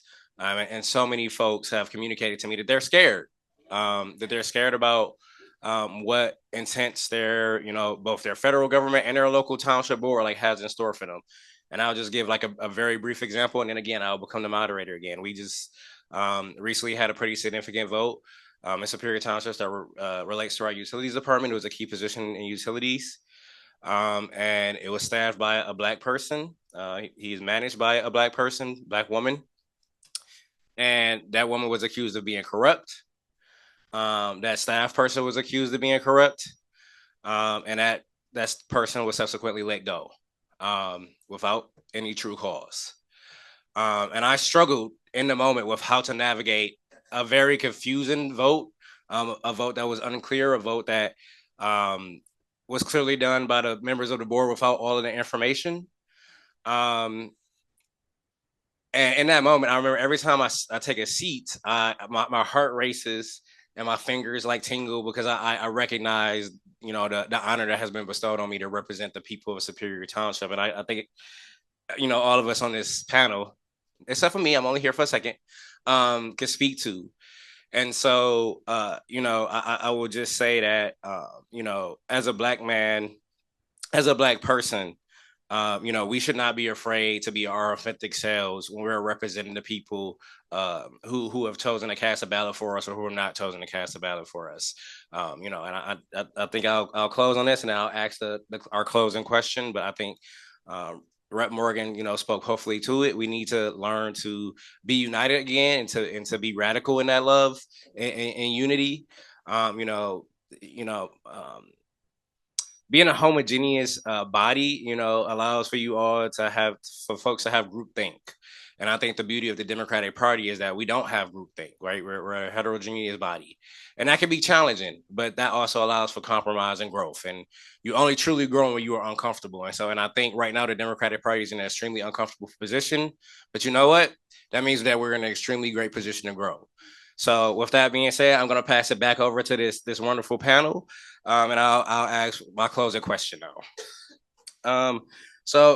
And I recognize that we're all a very passionate group here. So I should have known from the start, I should have enacted some time limits here. But in about like 2 minutes, if you could all speak to one key priority, I think I know what Crystal's is going to be already. But if you could all speak to one key priority and what you hope to accomplish in the next year. I'll start with you, Rep. Morgan, please. So we finally got committee assignments 2 days ago. And I am very proud to have been assigned to the Health Policy Committee, which is one of the most powerful committees in Lansing. And so I'm happy about that and my work as a health researcher. I am actually looking forward to introducing legislation or supporting legislation that surrounds and there's tons of other things that I want to do, but that surrounds women's health. And that's because I suffered almost 4 years ago, I suffered from really horrible fibroids. And they likely almost killed me, honestly. And so I want to, and this will help Black women because Black women and women of color are disproportionately affected by fibroids. We are 80% of the cases that hospitals see. So I'm working on introducing some legislation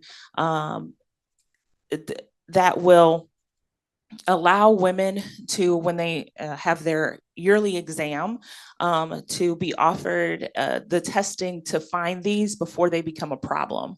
I met all of my exams. I go to the doctor regularly. If I sneeze weird, I'm calling my doctor. Like, I don't play.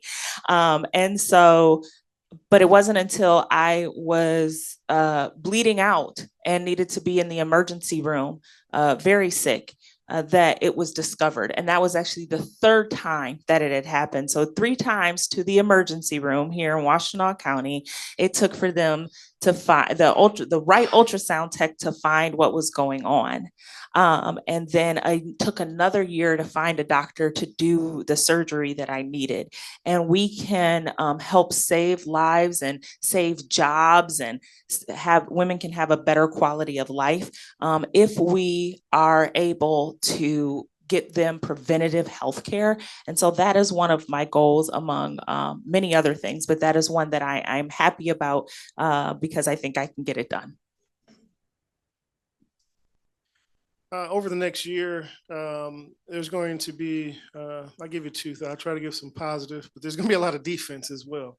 The positive is I sit on the Transportation Infrastructure Policy Committee, and I think that there's a lot of bipartisan support to make sure we get funding to our local roads. I think Big Gresh has done a great job. We're getting our highways fixed, but we got to get more funding to our local roads. And so there's going to be a lot of discussion on doing that.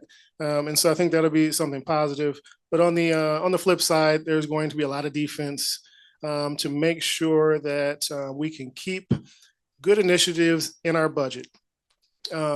Republicans in the House, they want to do very similar to what they're doing at the federal level, and that's just gutting everything that they know that we care about. And so if I have to pick one thing out of all the different things in the budget, is our literacy initiatives and our literacy supports that we were able to win over these last 2 years.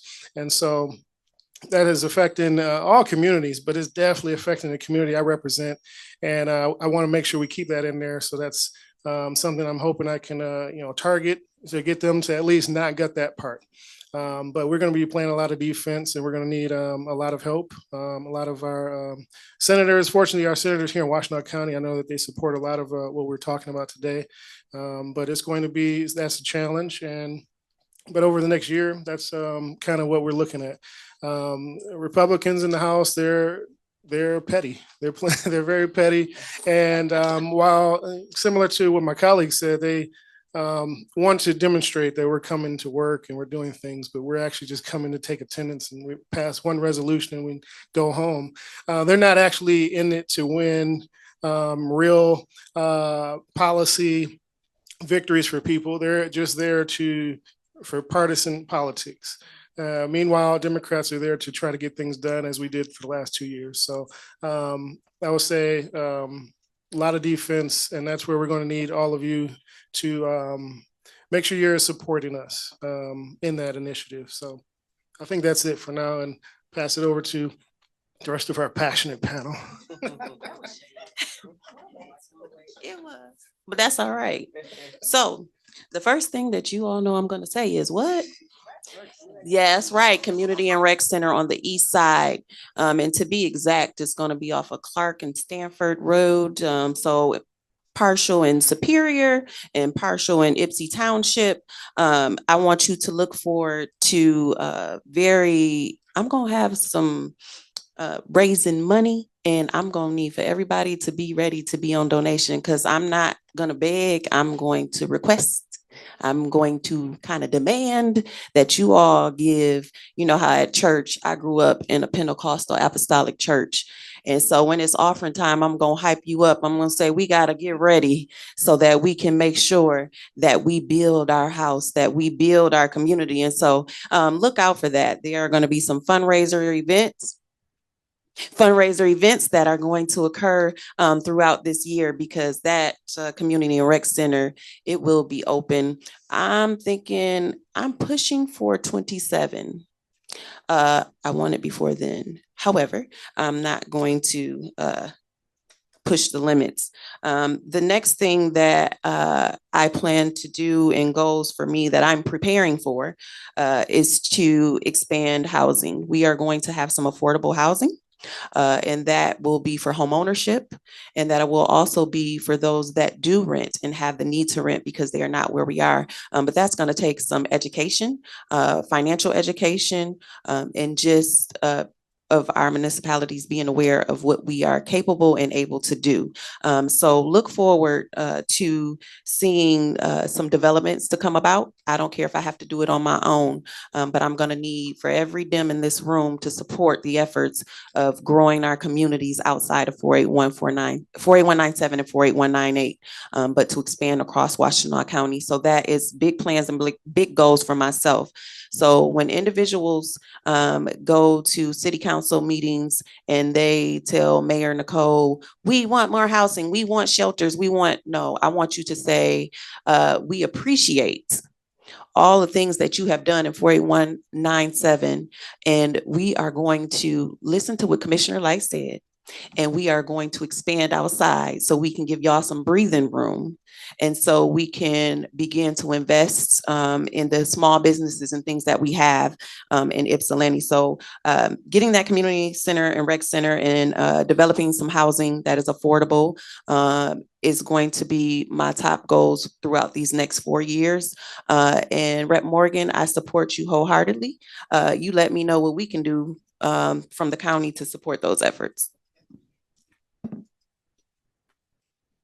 2 minutes, because I think we're trying to leave some time for the audience to be able to ask some questions. So I am going to piggyback with Commissioner Lyte and say that I have and will continue to be a staunch advocate for equity on the east side related to their community and rec center, so that it mirrors the same resources that we provide to Mary Lou Murray, and that we're not looking at trying to give the east side less. So those positions should be AFSCME, just like Mary Lou is.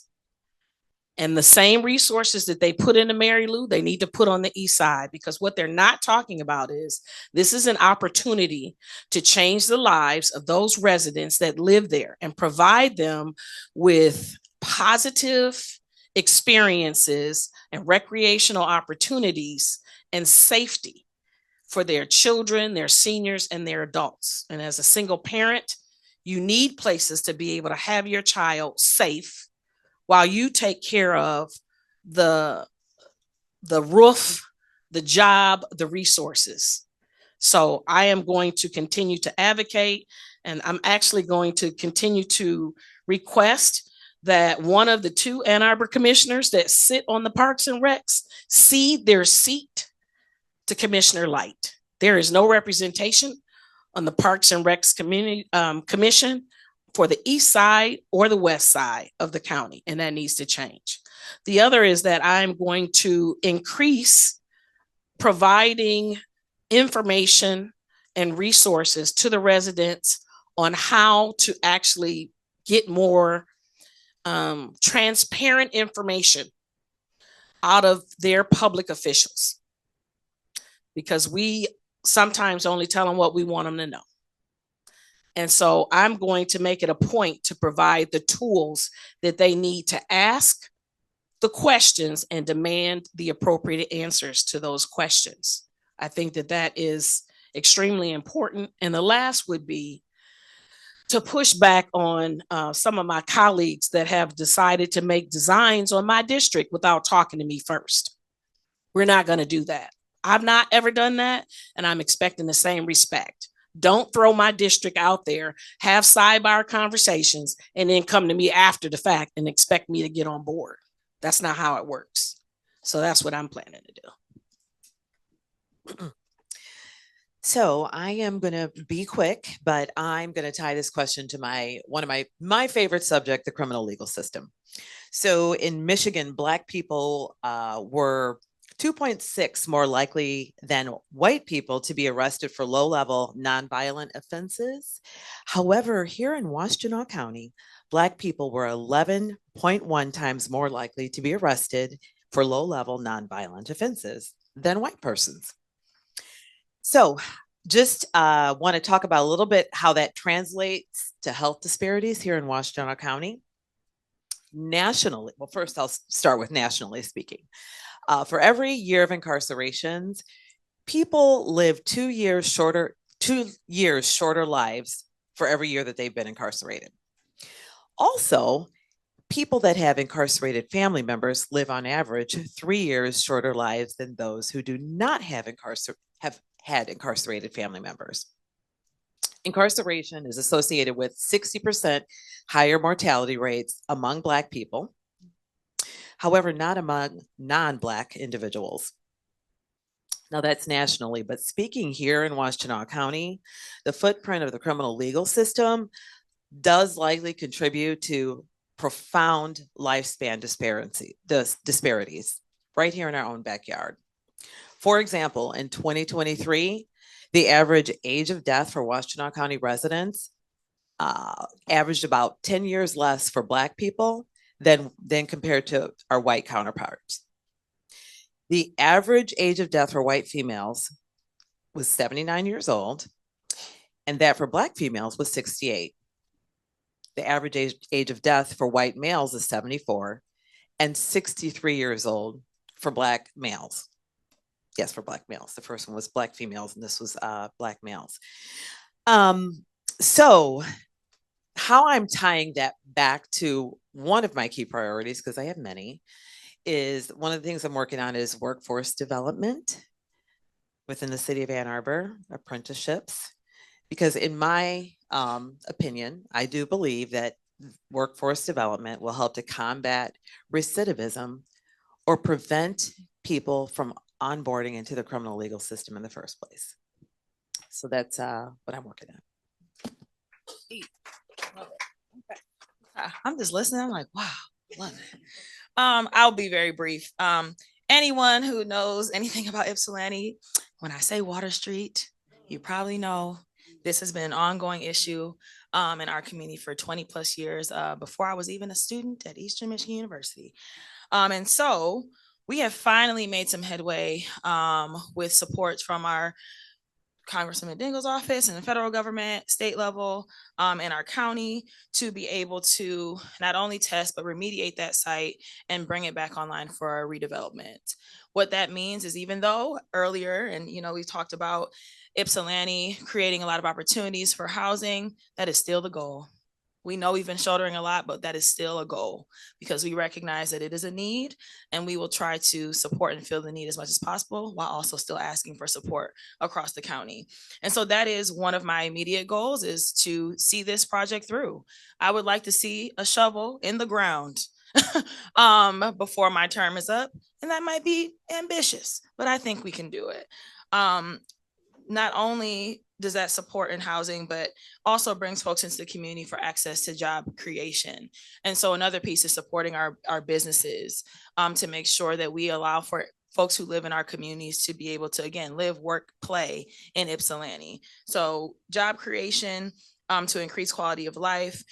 Examples like MIHQ moving into the old College of Business, Eastern's old College of Business building, bringing 500 plus jobs into Ypsilanti. And so the goal for the next year is to build upon that, to create opportunities for folks to be able to, again, have increased and valuable quality of life in Ypsilanti. And yeah, housing, and utilizing the last open space and acreage that we have in Ypsilanti to make sure that folks can live and live with dignity, because that is an issue that we're seeing across our community.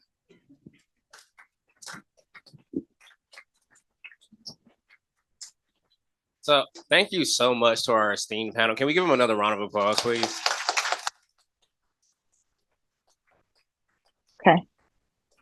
Great. And I do really want to just say again how much of an honor this was for me to moderate this panel and to join it for just a quick second. I really appreciate you all taking the time to speak to Washtenaw County Dems today. I recognize that you all have busy schedules, so I'm actually going to yield the microphone back to Theresa and allow us to conclude our meeting. Can we give them one more round of applause, please? Thank you.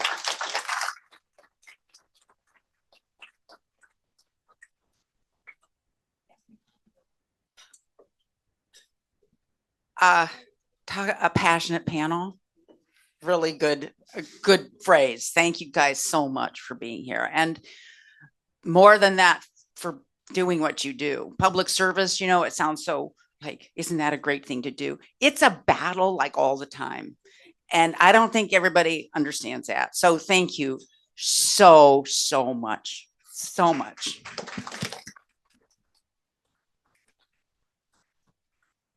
Thank you to Kathy Wyatt, Eli Nathans, and Annie Somerville for putting this panel together. Really impressive. We do have with Ann Arbor Indivisible ATD2, we have an event Monday night at the Burns Park Senior Center with two other with Carrie Reingans, Rep Reingans, and Rep Conlon to talk about more about the lame duck session, what got done, what didn't get done, what didn't get passed, and so forth. Didn't get sent to the governor's desk. So pizza, 6:30, and that. I think that's all I've got. Thank you so much. Thank you, guys. Thank you, everybody, for being here. I do want to say, I'm sorry I didn't say hi to people on Zoom. Hi, everybody on Zoom. We're glad you're here. And super especially, I'm so, so happy to see new faces here. It's wonderful to have you. So be sure to come back. Remember, we're going to have kid care next time. So, of course, she's got her phone. So, but anyway, kids are welcome. Larry? Well, we have 5 minutes. What do you guys, you want to take it or you want to? Okay. Everybody got 5 minutes. What do you got? Larry, you want to ask something? Rick? Oh, wait, I'm sorry. Wait, no, I'm sorry. Real quick, I'm a 48197 resident. Hold on 1 second. When Cleveland Chandler first formed the Eastern Washtenaw County Democrats, I was on his executive board, and I'm still 48197. Feel free, reach out to me, whatever I can do to help. I'm there because I'm here. And right there. All right, Carol. I'm from Pittsfield Township. Great to hear you speak. What can we do to inform Michiganders what's going on in Lansing? Thank you. Nice to meet you. What I think we can do is pay attention to the things that the party sends out. The WCDP sends out a really good newsletter. Amplify that type of thing with your neighbors on your socials. The other things that the state party sends out. You can also just log on one day and watch session and see how it goes and see what's happening. When my website is up and ready, I will send that to the party. And I plan on sending out a lot of e-communications. And then on the 15th, I'm actually hosting my first coffee hour. So February 15th at Venue at 10 a.m., I believe, but I'll make sure that the party gets that. And so that way you can just stay in touch with what's going on. Yes. A social media person at all. I'm old, but I understand that that is what we need to do. How can that help just to make people realize what's going on and get people upset? So I think getting the right information, not spreading disinformation, and working with other people who may know social a little bit better. I used to teach computer skills and social media skills at my church. So maybe that's something that I need to look into and doing on a county something. We can talk about that. But social is how things are spread. And that's why there's actually, from the other side, such a charge to basically end social media, ban TikTok, change the algorithms on Meta, because they know how powerful that messaging is, but we have to counteract that messaging as well, right? So there has to be both sides of the coin. And I want to say that we have our communications co-chair, Tom Knox, really wonderful ear and voice on our social media. And now we have a new co-chair for him, finally, Erica Lycan, who has come in with amazing skills. And so she's going to be freeing him up to do more social media. And anybody here who is an expert, I won't ask Morgan to do it, but anybody who's, okay, great. Hand us a curriculum. That's great. Wants to volunteer on social media. Thanks. Do info@Washtenaw-Dems. Thank you. And thank the panel for doing this, because honestly, I did not know you were going to be here today. So I need to read the newsletter a little better. What would you advise us, and I mean us as white people, specifically Ann Arbor, Washtenaw County, can do for you to address the ongoing systemic institutional racism? I encountered it. I've been friends that encountered it, and I'm tired. I want some action. I want to-dos, and I know I'm doing a lot of work myself. Oh, stay right there. My bad. I would say hold your elected white officials to actually engaging and having meaningful relationships with us, because many of them don't. They give you one face publicly, but behind the scenes, they're not communicative with us. They don't work with us. They basically refuse to give up or make space for another seat at the table. Personally, I'm sick of it and I'm calling it out. But that is major. I've had them actually say, well, my constituents just want me to make sure, you know, that the Washtenaw County is good. Okay, how do you do that if you don't have a relationship? When people say, oh, I've got a Black friend, okay, my basket is multicultural and multiracial and has been all my life. It's not something that I just come up with. So you have to hold them accountable. Ask them, how are they working with us to accomplish the things that make this county more equitable? Because you all know when you back somebody into a corner because you're not providing the resources that they don't have anything to do but either fall down or lash out. And most of the time it's lashing out. So the way that you minimize that is you try and help as many people as you can within reason, right? There are a lot of things that are cost prohibitive, but we're a pretty resource rich county and we can do better. Thank you, Caroline. Caroline gets the last word. Oh, Just really okay. quickly, One more. Yeah. So talk to your neighbors. Talk to your neighbors. You know, talk to your neighbors about what you heard today. And, you know, let's just spread the word, right? Educate, help to educate.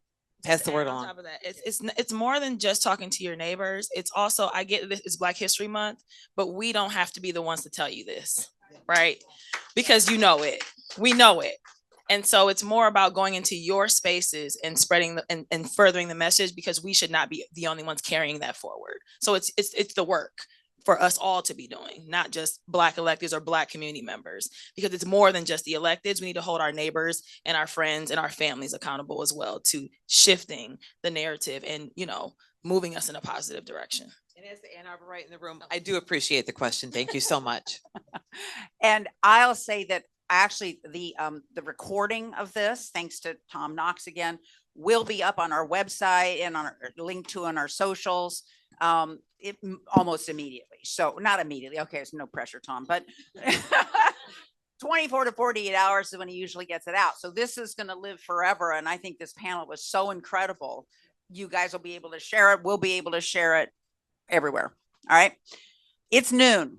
And I promise that we're going to be out of here. But you know what? We can all talk together